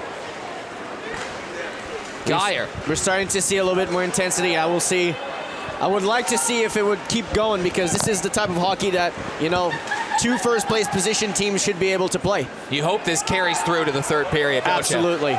Now here's Tyler Leeming. We've called his name a lot. Gets in tight. Geyer did a good job of angling him away. He couldn't get a shot off, and it's played by the Xtreme out, but Noah Maley gets there first. Xtreme trying to get a change. Maley holds on to the puck. Ollie Martin going to the net, but Maley knocked down in the corner. Graham Charbonneau moves in for support. Buck 15 to go. Goals from Boundy and Esposito in the second period. It was a 2-0 lead midway through the first. The Xtreme got one back. They actually tied the game early in the second, but Reese Boundy, 2 goals tonight.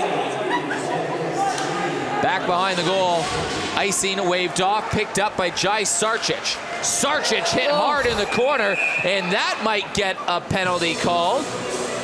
Whistles are out. I love a guy like Reggie Machos. Reggie, he's been doing it all game. The guy just goes in like an absolute staffy. Look at him.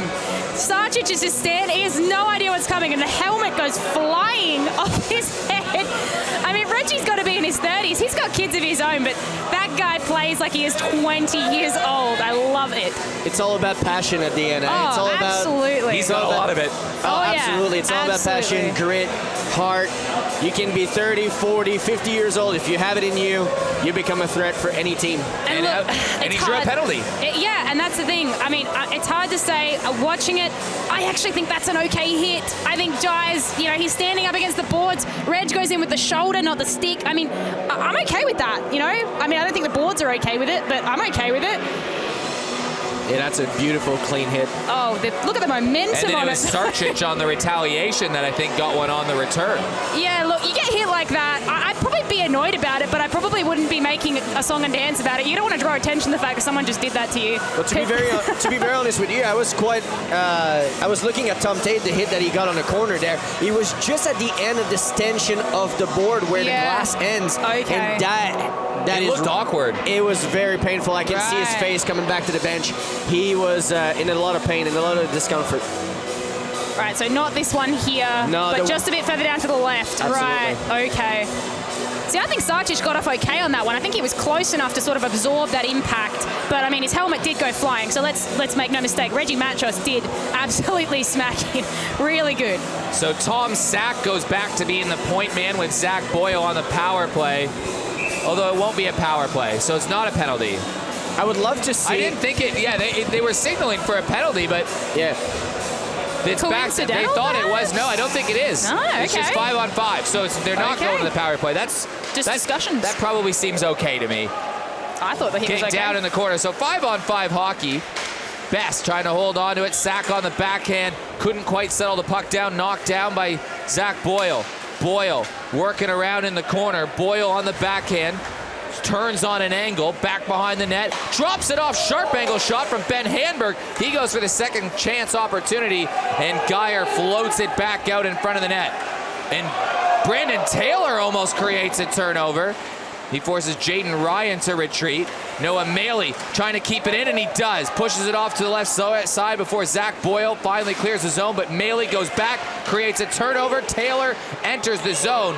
5 seconds to go. That is probably going to end the period, although Dean Peterson was there. Chen pinching in. Can't get a sharp angle shot. So goals to Bounty and Esposito. They trade goals. An intense game. It's 3-2 heading to the last. It's going to be a war until the end. You know, it's going to be, like I said earlier, it's a chess match, and you can really see that slowly and progressively. The energy level is going to start to get felt too, you know, like whose team's going to get out of there at the end, playing 60 minutes of hockey. You know, the Xtreme coming back from a really long break. How they're going to handle that third period is going to be very interesting. Dave Muggleton is with Steve Best, and I hope he asks him about Reese Bounty's performance. Dave, down to you. First off the bat, I've got to ask you about Reese Bounty's performance. Oh, he's playing unreal. Like 2 goals, I don't think you can ask any more of him. I'm happy he stepped up like this. We need it, so it's good.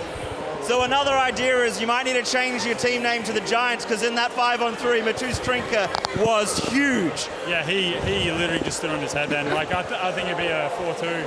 What is it now? Yeah, 4-3 game if it wasn't him. He's pretty much our team at the moment. So yeah, him and Reese are just carrying us right now. Now, lastly, the fight, that matchup, Pope for Benson. Are you happy with that? Get Benson out, sacrificing Pope? Absolutely, yeah. Like, as much as I don't want to see one of my teammates go, if one of them has to go and take one of them with him, their #1 draft pick, absolutely. It's a good trade for us. All right, thank you. Cheers. Well, Steve Best said it about Mcdougall Trinka. He was big. He was big last week. It was interesting when Trinka was down and the team was down 7-0. He said, "Man, I got to play better." And he started to play better because he said, "If my team's going to work hard for me, I have to work harder for them." And then his team responded saying, "Mcdougall started playing harder, so we had to play harder than Mcdougall," and it kind of fed off each other. Goaltending can do that and change momentum, can it? Leadership before anything changed that. You know, when you have that sort of mentality, when you play for each other, it makes a massive difference. Everyone is accountable of their performance. And when Mcdougall said, "I want to be better for my team," the whole team's going to look at it being, we have to play better for Mcdougall. And Johan, you and I talked about this. That is so pivotal in a team at this level, a team that trains together. They go to off ice together. Everyone is in it for each other. Anyone who's in it just for themselves, the team will crumble from the inside out.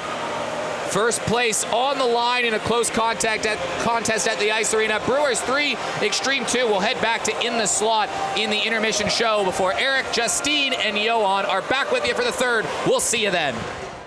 Well, the tilt for the top is coming down to the final period. It's a 3-2 lead for the Brewers, who are riding a 2-game winning streak. We haven't seen a team win 3 on the trot yet this season. They scored a couple early goals. That was Reese Bounty's first in the first period. Reese Bounty, that was his first one. Zach Boyle later scored or helped set one up, I think. No, it was Zach Boyle in the corner. Tom Tate gave one to Tom Sack to make it 2-0. The Xtreme clawed a couple goals back to tie it at 2, but Reese Bounty scored his second a little later on to make it 3-2. And we're underway in the third period. Eric Ballner, Johan Levesque, Justine Ruffino calling all the action for you. It should be a very exciting third period. Reese off the corner, plays it off the right point. Shot off from Dean Peterson, and that gets tipped in the corner from Mcdougall Trinka. Handberg working his way down low. Peterson off the left side. Boyle to Best, plays it off to the right once again. Settled down as Sack throws it in on net, and it's a nice save again from Friedrich, and a little bit of the net was pushed off the net. So what can we expect in this third period? It's a close one. There's a lot of things we can expect. At the end of the second period, it was having a lot of intensity. A lot of emotions started to brew up. No play on word with the Brewers, but it was starting to brew up, and you know, you can expect whatever you want, you know, but I feel like the intensity of that game is going to start to rise up. Both teams knows the importance of this game also, so it's going to be really interesting. Definitely. The third period is where you win the game, and I want to see both teams really rise up. I want the Brewers to take their space. They flipped it around last period. They got a lot more control. I want to see them keep doing it. Well, they're going to have a power play. The Xtreme are right now. Zach Boyle's gone to the penalty box. 2 minutes for cross-checking, so the Xtreme will have their 6th power play opportunity. They looked good early. They scored on 2 consecutive power plays. They were 2 for 3, and then they had a 5-on-3 opportunity, and Mcdougall stood on his head. They couldn't score. Now they'll get their 6th opportunity of the game. Brewers 0 for 4 on the game. Xtreme 2 for 5. Charbonneau cycles it down low. Mcdougall back behind the goal for Dean Peterson. Still Nathaniel Benson is in the box. He can return at the 17:25 mark after the 5-minute fighting major that he had with Cam Pope. Wardlaw has a puck whistle over the goal and backing around the corner. Kept in from Leeming. Leeming banks it off the boards, and it's picked up by Xander Wardlaw. Wardlaw off to the right side. Mcdougall. Mcdougall leads it ahead. Here's Wardlaw. Wardlaw skates his way through traffic, walks in. He had Trinket down, but he sent the puck wide. Graham Charbonneau can't hold the line, and here go the Brewers once again down the right side. Noah Maley has to retreat, and he gets the puck up.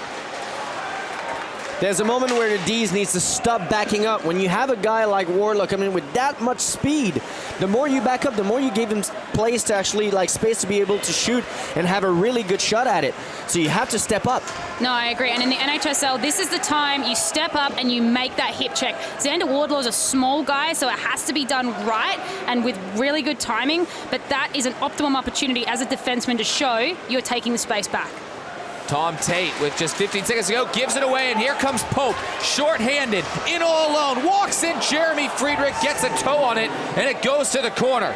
They've had a couple of those opportunities with the disadvantage of late for the Brewers. Nathaniel Benson now eligible to return to the game, by the way, as is Cam Pope.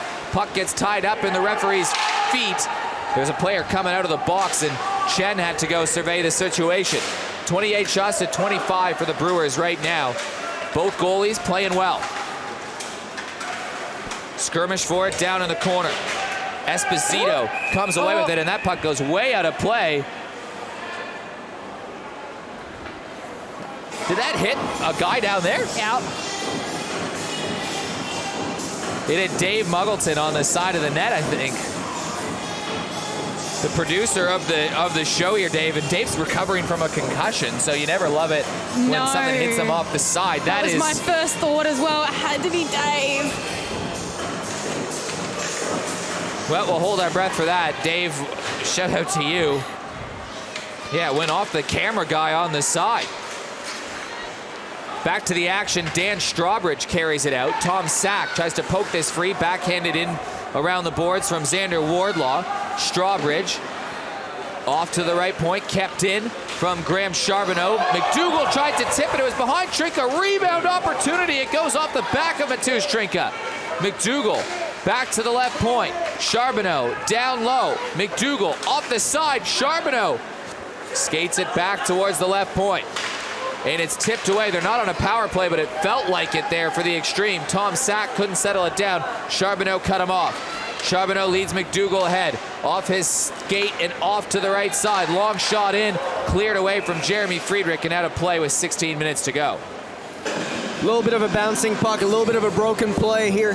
Sometimes when you have broken play like this, the best thing to do is just to settle down a little bit. Bring the puck back into your zone. Take a little bit of a breath and then refocus into how we can actually make the puck move forward. If it trickles too much, if it rolls too much, it's becoming a 50-50 puck for everyone. Grinding away in the corner, the Brewers looking for an insurance marker to try to go up 2 goals, and they powered their way to the front of the net. That's how they've scored a lot of their goals in the game today.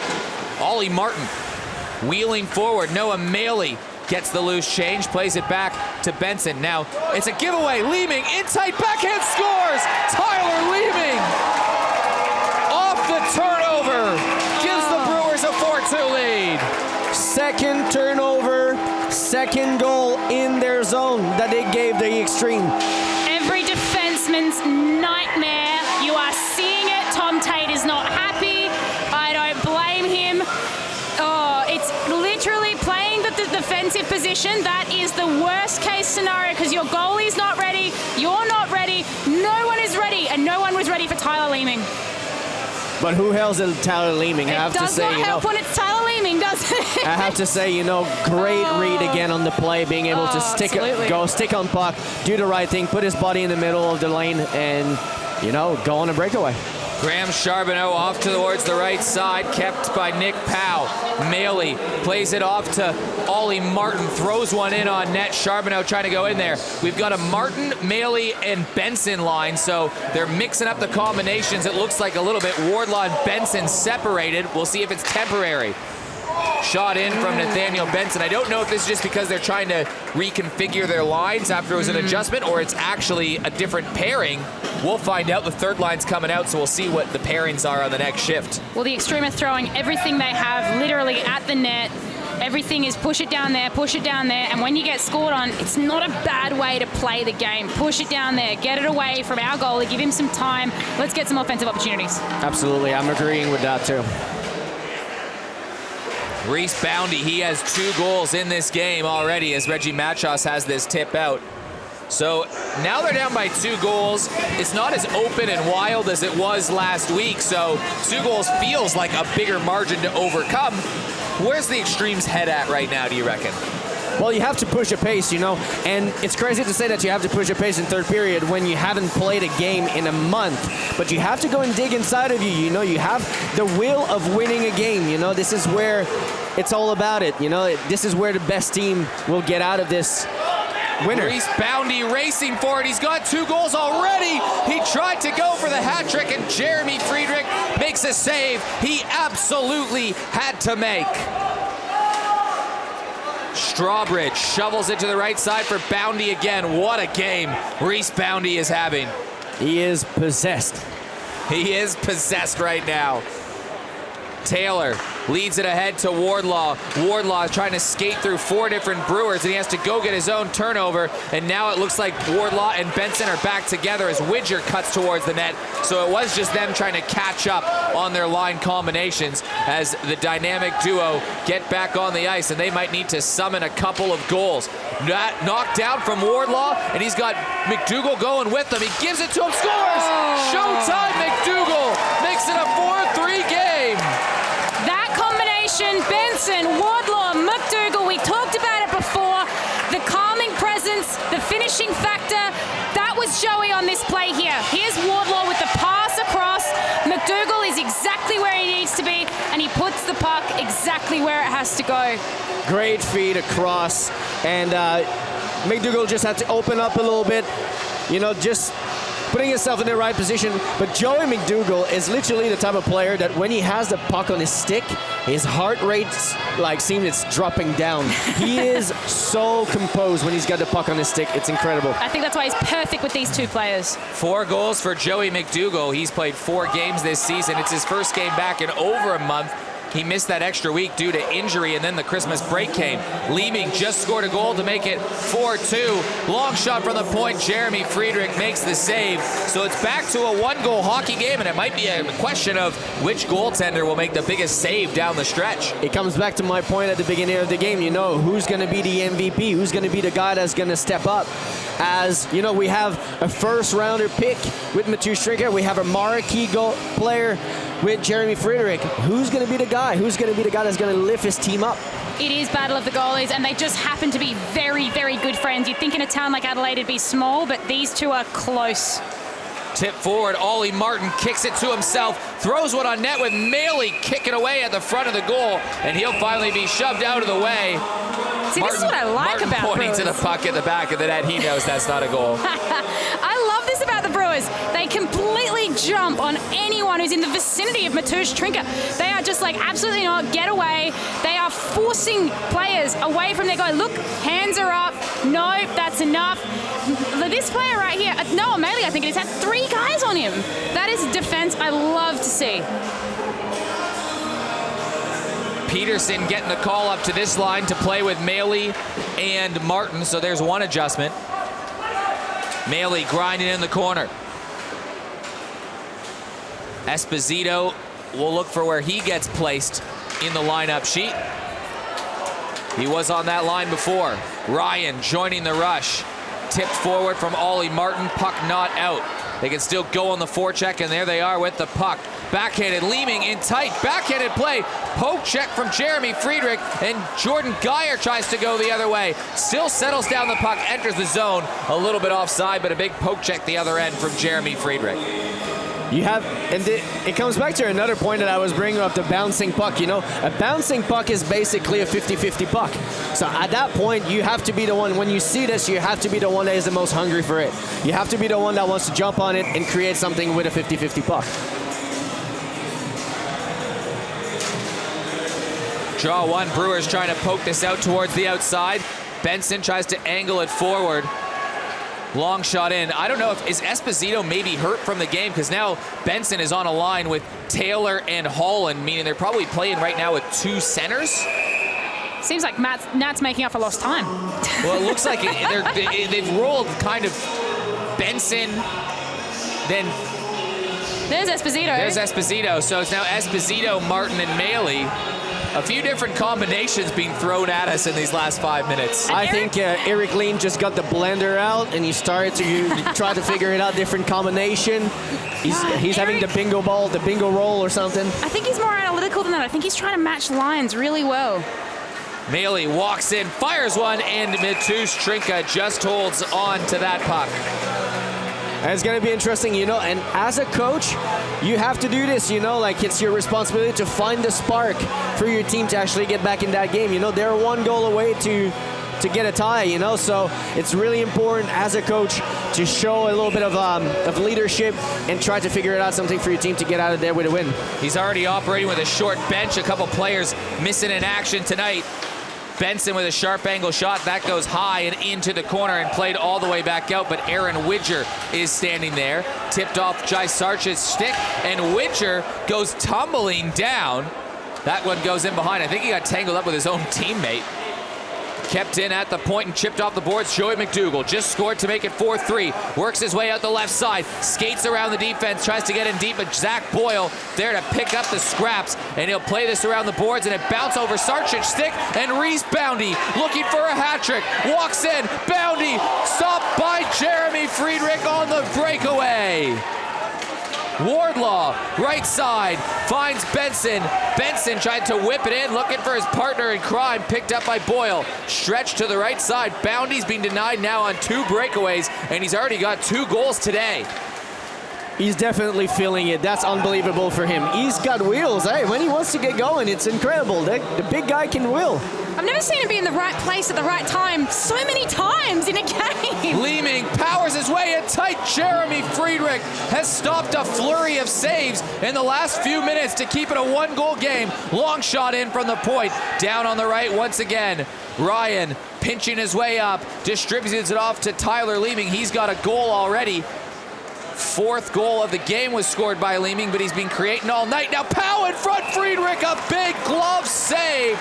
Jeremy Friedrich absorbing some pressure. Even Matusz Trinka is acknowledging that. That is a great save. And here's Reese Boundy on his breakaway, going for his hat trick. Not a bad shot either at the 5-hole, but Jeremy's got something to prove right now. He's 1 goal down. He knows it's crunch time. I think we start to have a couple of really tired defensemen with the Xtreme. You know, you can see that all the pucks are going behind them, that the Brewers are really having a lot of space to be able to skate with the puck now. Well, what a difference it would make to... Oh, another scores! It's a goal in front of the net. I think it's Nick Powell off the face-off, and it's a 2-goal lead for the Brewers again. I think it's Nick Powell, Jeremy Klein. Yep. Jeremy Klein falling down. He tips it off Jeremy Friedrich's own stick, it looks like. What an incredible ending to that goal. Just a little backhand tip, off Jeremy Friedrich's goalie stick and into the top corner. Jeremy cannot believe that. 5th goal of the game, 4 different goal scorers, and the Brewers, for the 3rd time tonight, have a 2-goal lead, and now the Xtreme are up against it with 11:13 to go. We can definitely say that the Brewers are using their secondary scoring in this game. Reese Boundy with 2 goals, Jeremy Klein with a goal, and then Leeming and Sack have a goal. Steve Best, a very quiet night on the point board for him, for the team leader in points. Usually he gets a couple, and those still might be to come. Puck tied up in the corner. Graham Charbonneau looking for a stretch out to the left side. He finds Ollie Martin, who bounces off a Boy and gives it to Noah Maley. Maley in on the backhand, scores! Oh! Little Noah Maley! Holy cow! What a guy! What a go! Noah Maley has done it again. Oh, that's unfortunate. I think it touched Ben Handberg in front of the net. It just trickled in there. He's just got that little bit of a backhand angle on it, and it's hit one of their defensemen. And Esposito's seen it straight away. He knows. He was there for it, but it went straight through the legs of Matusz Trinka. I've been in that position before. I did the same play that what Ben Handberg just did. It's a loss-loss situation because the puck comes with so much velocity. You have to be able to put it in the corner. Yep. You learn from those mistakes. He's never going to do it again. Noah Maley will get credit for it. It's a 5-4 game again, so as quickly as they went behind by 2, they're back down by 1, and Noah Maley becomes the 4th different goal scorer. Players collide in the corner. Peterson takes a late shot at Boundy, the sniper with 2 goals today. Here's Benson in tight. Peterson couldn't settle it down. Peterson working on the backhand, tries to tip it forward. Tate plays it down low. Nathaniel Benson with Wardlaw standing in front, goes all the way around back to Boundy, and Boundy will settle it down and lob it forward, looking for Zach Boyle. Goes over his stick. Boyle on the backhand, played in behind the goal. It's another 1-goal game in the NHSL. Brewers led 2-0. It was then 2-2. They reestablished a 4-2 lead when Tyler Leeming scored, and now the Xtreme trying to tie it. Mcdougall throws down a body after the play, and Mcdougall's going to the box. Yeah, he's gonna have to pay for that one, and I don't think like. Poor Tristan, he didn't deserve that. He was just standing there. I think there's a little bit of frustration, but one thing that I wanted to point out, Brewers have to be careful, a guy like Zach Boyle. I understand that he wants to go up and he wants to go and put a pressure, but he's a defenseman. Yeah. Why are you the guy that is putting pressure? You have other guys on the ice that can do that for you. You are so effective as a defenseman. Don't take that risk, especially in a 1-goal game. Hey, 6 goals this season. Hard to argue with it. I would argue the same thing for Andrew Chen. Yeah, it's a forward, like we said at the beginning. Yeah. He's a forward. It is. Holland plays it off the side, tries to chip this one forward. Turned by Tom Sack, drops it off for Steve Best. Best up the left side. Sack evades a hit, but finally Benson turns this one away. So the Brewers looking for another 2-goal lead, one that they've had a few times today. They're 0 for 4 on the power play. Every time that they look like they're pulling away, the Xtreme just keep it in touch. Chen off to the left side. Sack, giveaway in front. Esposito was looking for his 2nd of the game. He's in tight. Plays it around the boards. Ben Handberg, who had that puck tip off his stick and into the back of the net to make it 5-4 Xtreme. It's been back and forth all game, but the Brewers have had the edge throughout. They have not trailed at all versus the Xtreme in this game. Sack chips it off the board, settled down by Boundy, who's got 2 goals tonight over the stick of Steve Best. Zach Boyle tried to kick it forward. Joey Mcdougall's penalty, only got 45 seconds left to go, and there's not been a lot of pressure from the Brewers. Played back and now shorthanded. Benson to tie the game. Oh, and it goes wide. Benson tries the centering play. Back to the point. Chen pitches in. Matusz Trinka shuts the door and makes the save. And now some extracurriculars. Sack is in on the action. When it's in front of the goalie, unfortunately, all holds are barred, and you take back your space, whatever you have to do. But Nat Benson, what a breakaway. He pretty much had Matusz Trinka, and he just could not finish that tip off the backhand. But Matusz, look at him. He's ready. He's lined up. He knows Nat pretty well. Yep. He's just made that one work. Well done, Trinka. Well, we'll see what the paperwork is from this after the... Oh, here's the replay of that. We've been having a little bit, Benson. yeah, exactly. I was watching this because I was paying attention because while you guys were looking at the monitor, I was looking at what was happening on the ice, and we kept on having a little bit of a push and shove, a little bit of talking. I didn't know if something was about to happen.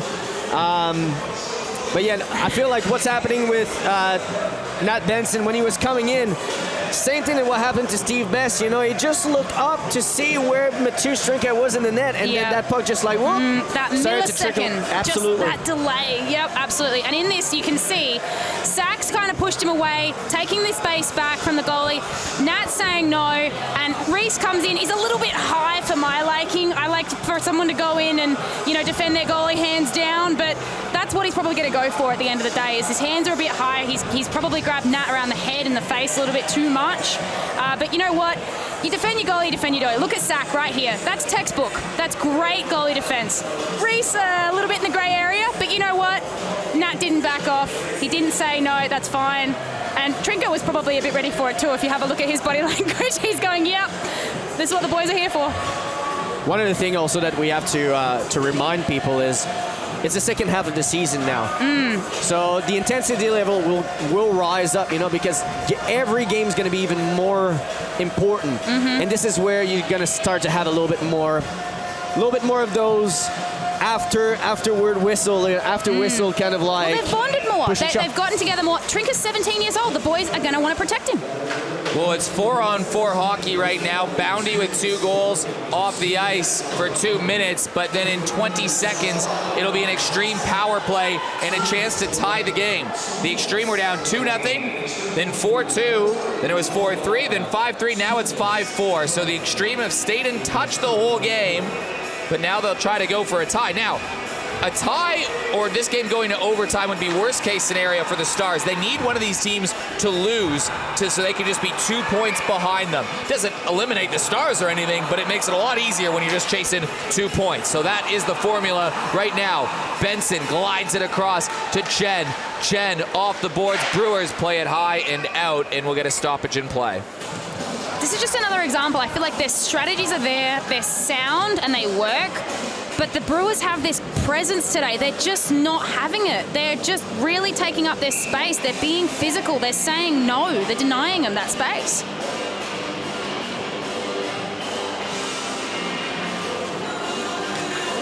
Benson wins the draw. Charbonneau off to Chen.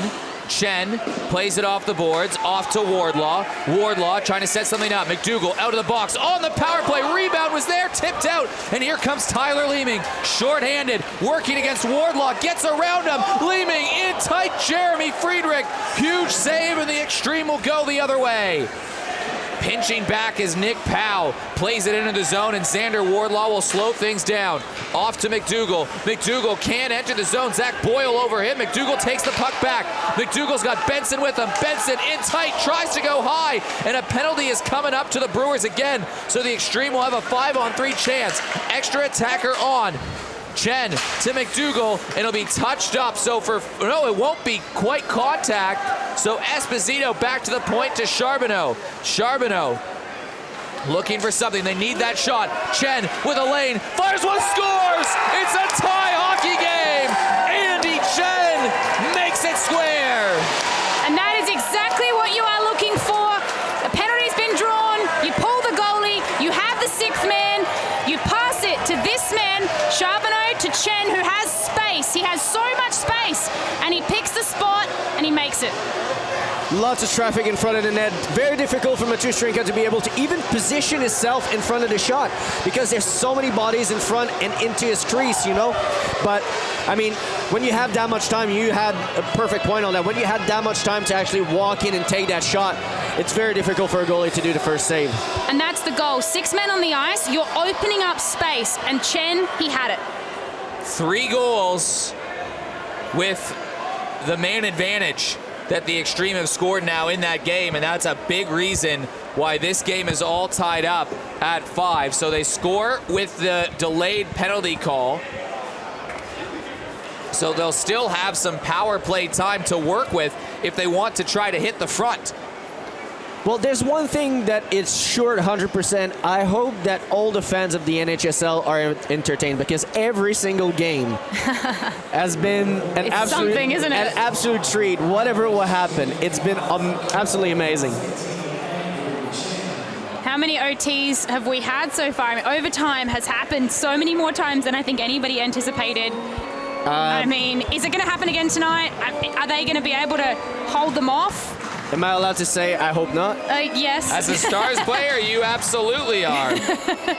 By the way, shout out to all my boys having a watch party all together, boys. At Dump Truck's house? Yeah. Yep. I'm gonna be on my way when the game is done. Let's hope they're behaving themselves. Charbonneau enters the zone, so the Reese Boundy penalty will end, so the Zach Boyle penalty will begin. So it's a full 2 minutes of power play time for the Xtreme, and a chance to grab a 4th power play goal to try to go in front. That has been the difference for the Xtreme. It's special teams. Martin back around the corner. Chasing this down is Andrew Chen. Chen at the point, makes a nice move. Shot through traffic, rebound on the doorstep. Xtreme trying to get a stick on it, and the Brewers finally cleared away. Great move by Andrew Chen. Great shot, low shot, very difficult to track, and really easy to go for rebounds. They've been doing very well with their rebounds today. It'll be an exciting last 5 minutes and change here at the NHSL. Maley between the defense, walks in, Trinka down low, and another penalty is coming. Oh, wow. He's given it. Is it Trinka? I think so. I think it's a penalty shot.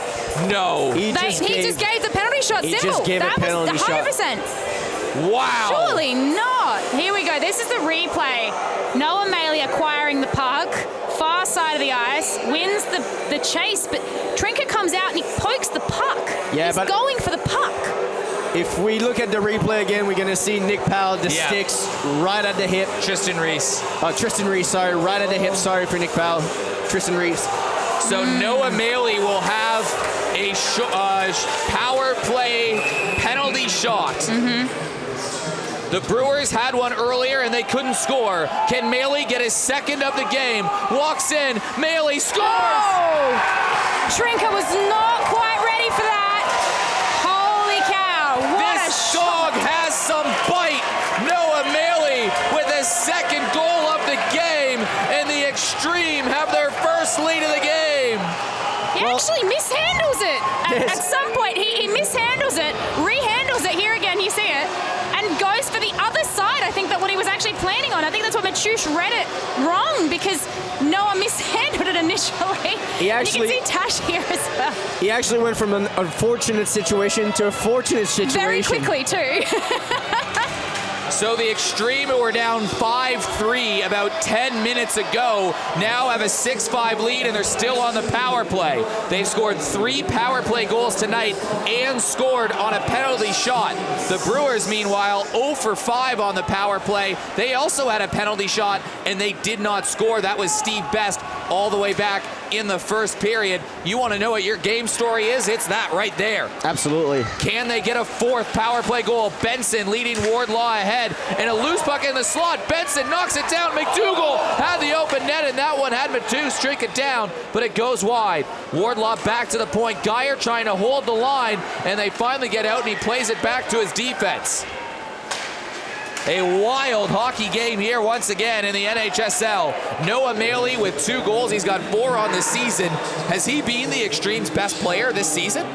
He's been definitely, like, if we have to give a 4th star or something like that, he's definitely the guy that I would choose. Every game, he's Absolutely. consistent. Wardlaw gets it down on his legs to Benson, and Benson fires a shot through traffic. He makes the save. Oh, that is and not now someone you want on top of you. big skirmish after.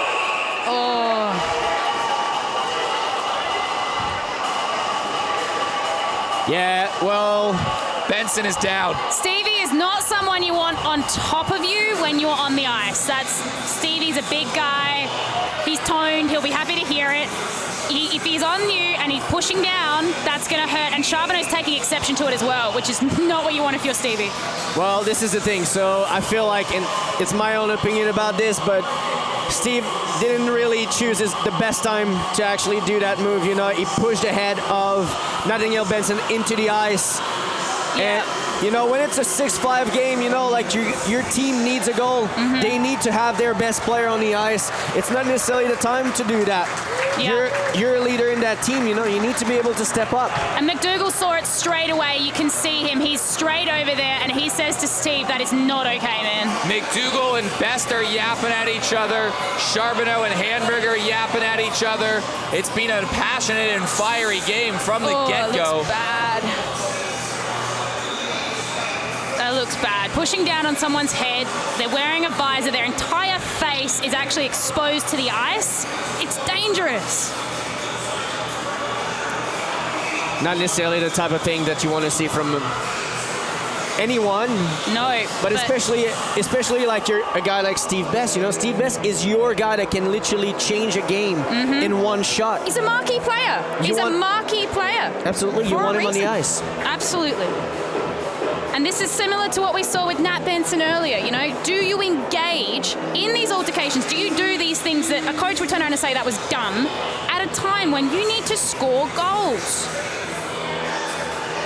It's going to be very, very interesting to see the end of that. Yeah. I feel like there's a lot of animosity that starts to build, and it's going to be a very interesting 4 minute and 43 seconds of hockey here. That's if it's the only thing that we're going to have tonight, well, people. if it's the only thing, yeah, we've still got plenty of time. But that's a good example of why you have Joey on that line, because he's the guy who shoves Stevie and goes, hey, leave the kid alone.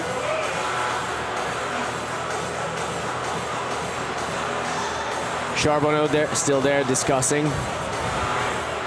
Yeah, I think if I had Charbonneau coming at me, and I think even if I was Steve Best, it would still probably not be a great scenario. If we can come back really quickly on that penalty shot that Noah Maley just had. You know, for all the kids out there also, okay? I've been in a couple of power play.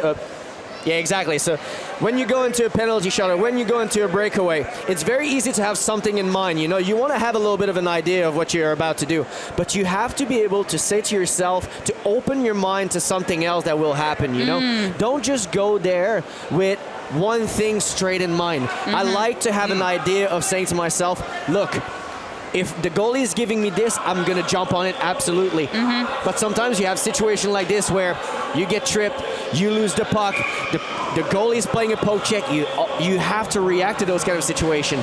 Definitely. 5-on-3 advantage for the Xtreme through all of this, through a full 2 minutes, and a great opportunity to ice this hockey game. They've been good on the power play so far. They're 3 for 7, and they scored on a penalty shot. That's the difference in the game. Andy Chen has one of those goals, and he'll play it through, and that goes high and out of play. But it's Best and Jaden Ryan both getting the penalty, and a huge opportunity at the moment to kill this off. Well, you know what they say, eh? 5-on-3, you have to score. Yeah. You know, when you're on a 5-on-3, you know, Not many excuses, is there? there's not a lot of excuses. You have a lot of space on the ice. You have the time to set up something, get closer to the net also because it becomes a triangle. So you don't have two guys up front. It becomes a triangle. So you have to be able to get yourself a little lower in the zone. And it's a great opportunity for the Xtreme to take a 2-goal lead. Well, this is their top line. You've got Xander Wardlaw, Joey Mcdougall, Nat Benson's back, Andrew Chen, Graham Charbonneau. That is their best 5 players in a set. Chen has played with Nat since the beginning of time. Xander Wardlaw and Nat are magnets. And Joey Mcdougall just kind of makes all the pieces of the puzzle work. And obviously Charbonneau is overseeing everything and making sure nobody misbehaves. And it's not bad on the blue line either. This is a great set for a 5-on-3. And I think Matuszczynka is in for a shock. Well, for the Brewers, I think one of the biggest thing is you have to be able to kill this and then go back to work. Absolutely. Left side, Charbonneau through traffic again, goes back to Benson. Benson trying to set things up here with Chen, left side. Charbonneau, Wardlaw in the slot, tipped over Mcdougall. Swiped at it, had the game on his stick, trying to go for the kill shot. If the Brewers can kill off this 5-on-3, they will have a lot of momentum. Xtreme need to kill the game right here. Benson on the right hash marks, back down low. Mcdougall centers it in the slot, chipped out by Nick Powell, and Andrew Chen has to go back and grab the puck. Zach Boyle creates a turnover, throws it at the net, and Jeremy Friedrich slaps this around the boards to Nathaniel Benson, and Benson is on the other end of another big hit, and players go back down. Long stretch pass ahead. Entering the zone, Xander Wardlaw, he's got one tonight. He bounces off a puck, has some space. Right side, he was looking for Nathaniel Benson, and it'll be slapped down by Zach Boyle, and Charbonneau will go for it. There's some pushing and shoving behind the play, and I think Benson Zach got Boyle. a penalty. Oh, Zach Boyle? I think so. Have a look here. Oh, wait, no. Is this the same? That is the first hit, but it's right there, right in front of us.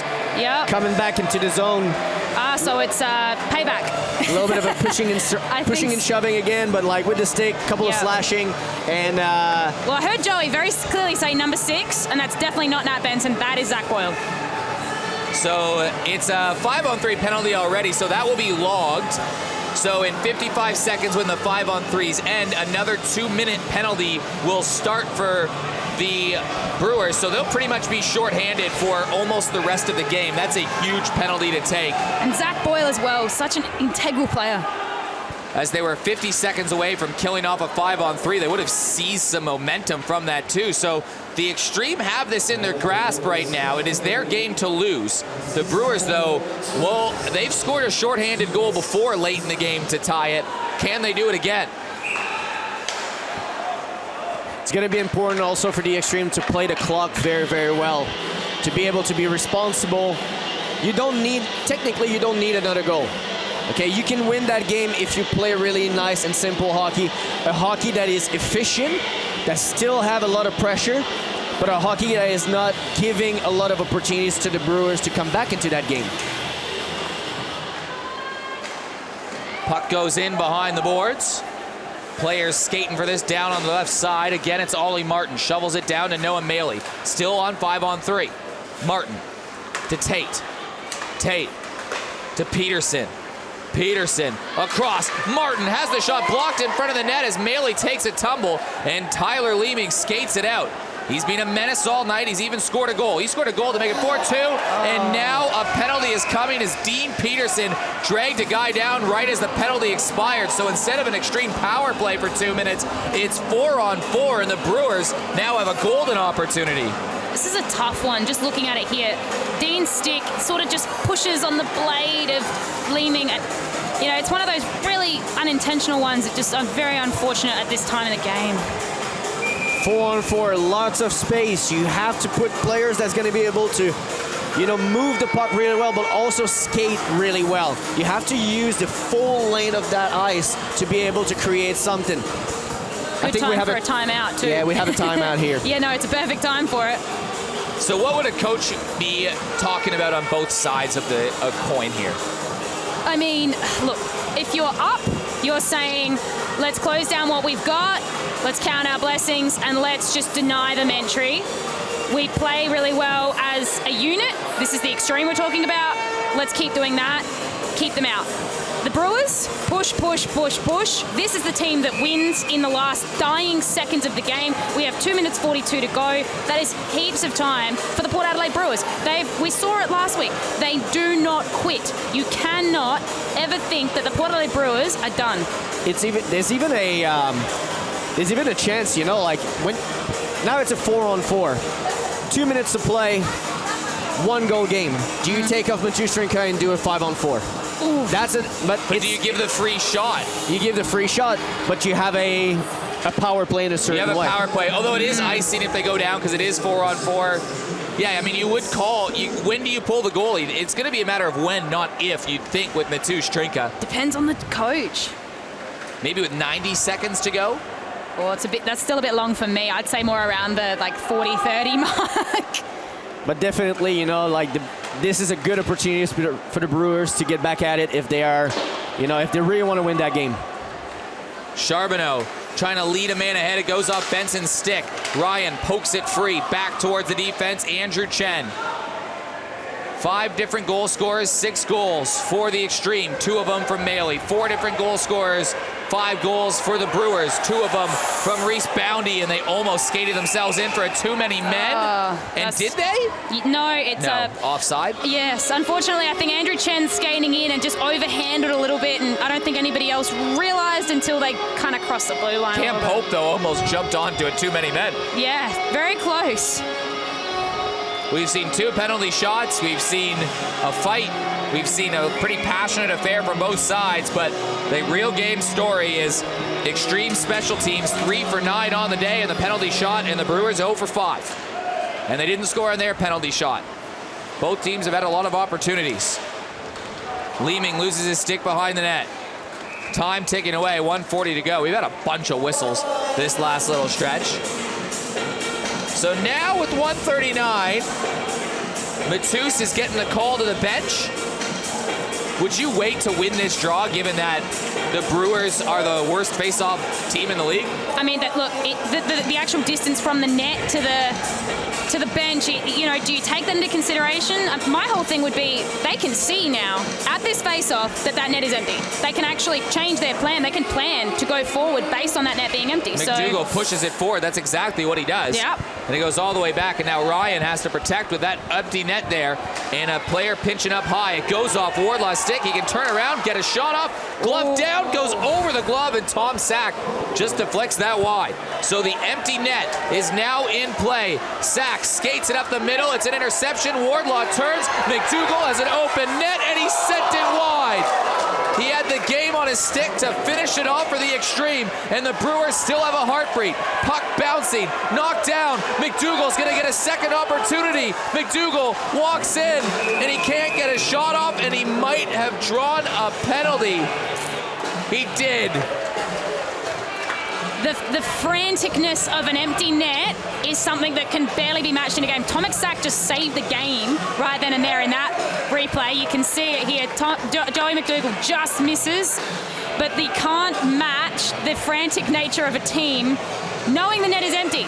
It's a mindset. You know it's empty. You're just desperate. Push it that way. Get the shot on. Are you you're picking up your breath right now, Ed? A lot of action in that little 30 seconds, 40 seconds of play. Well, now it's 4-on-3 for the Xtreme. There's less than a minute to play in the game. They just have to keep possession in this attacking zone. Can they do it? The Brewers will probably still pull their goalie, as Adam Wise, a weak backhand pass back to the neutral zone, and Andrew Chen is just going to skate this back behind the goal and say, hey, come get the puck. Seconds peeling off, and Graham Charbonneau is providing a pick to stop that from happening. Finally, Ryan had to go, and it's just a keep-away game right now for the Xtreme, and there's a bench minor coming to the Brewers.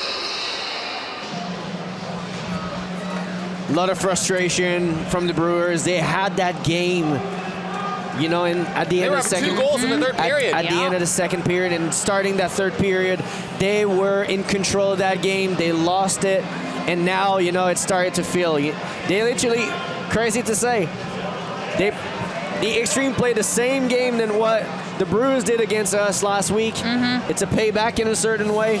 Yeah, comeback. A little bit of a comeback, a little bit of a payback. And it's trust me, I was in those shoes last week. It's very frustrating. It just shows it's anybody's game. This last 27 seconds, the last 2 minutes of the third period. This is where you win the game. This is a 1-goal game. Well, the Xtreme appear, if they can hold on here, they're going to have a 2-man advantage with 27 seconds to go. If they win the draw, you feel like it's almost ball game. They'll just keep the puck, pass it around. If that happens, the Xtreme will play the Stars next week, and if the Xtreme beat the Stars, they'll clinch a spot in the finals. And if they lose, well, then the Stars have just created a whole log jam of who the hell knows what's going to happen in the last bit from first to third. We've seen the impossible, though. We've seen a team come back from 7 goals down, 27 seconds left, 5-on-3. And are they Wait a minute. Are they ending the game? No. Andrew Glass is being sent off the ice. Same with Steve Best. So that must have been the bench minors to Best and to Glass, and they've just sent him off. So it's still a power play. It's now 5-on-3. Oh, it's 5-on-4. So it's not 5-on-3. There must have been a match penalty the other way for the Xtreme. Might have got one. Not really sure what's happening Or right was he now. just given a 10-minute misconduct? I don't know. We can see here in the replay, you've got Glassy and you've got Stevie. They've both been sent to the locker room. Well, here we go. 20 seconds to go. The Brewers tried to find a goal to tie this game. They win the draw. Boyle down low. It was an opportunity for Tyler Leeming, but he couldn't pull the trigger, and the Xtreme will bring this the other way. Mcdougall has to get back in net, and he dives back. He makes the effort, but Nathaniel Benson scores the goal. Trinka A knew. great effort from Trinka. That will ice it. The Xtreme go top. It's 7-5. He knew it was coming. He tried desperately to get back. Here it is again.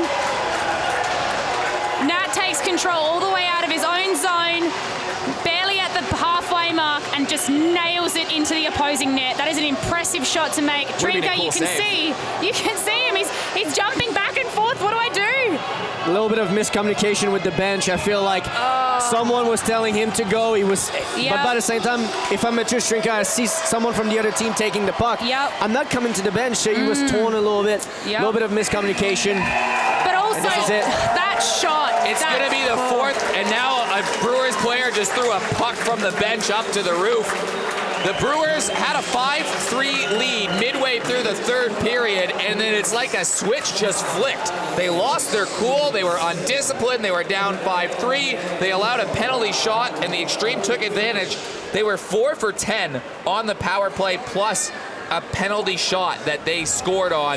That's 5 times they took advantage of opportunities, and they won the game 7-5. I mean, full credit, to a couple of guys of the Brewers, like example, a guy like Reese Bounty that had an 2 goals. incredible game. Tom Sack, he was in everything, hits, score goals, set up guys, a lot of skates, a lot of skating. So to be very honest with you, the effort that the Brewers gave was a really good effort, but you have to play 60 minutes of hockey. Yep. Well, it's like it's a complete reversal of last week. Brewers were playing some of their best hockey maybe of the season up until that last 10 minutes of that third period, and it completely unraveled. And we talked about these two teams. One's very strategic, very playmakery, and one is very physical. The problem with a physical team is that you need to know when to stop. Where is the line? Don't get penalties. Don't talk back, especially not to Joey Rezek. You do not do that. You know what's going to happen. The body is great. The presence is great. Know where the line is. Well, it's been a very entertaining game once again.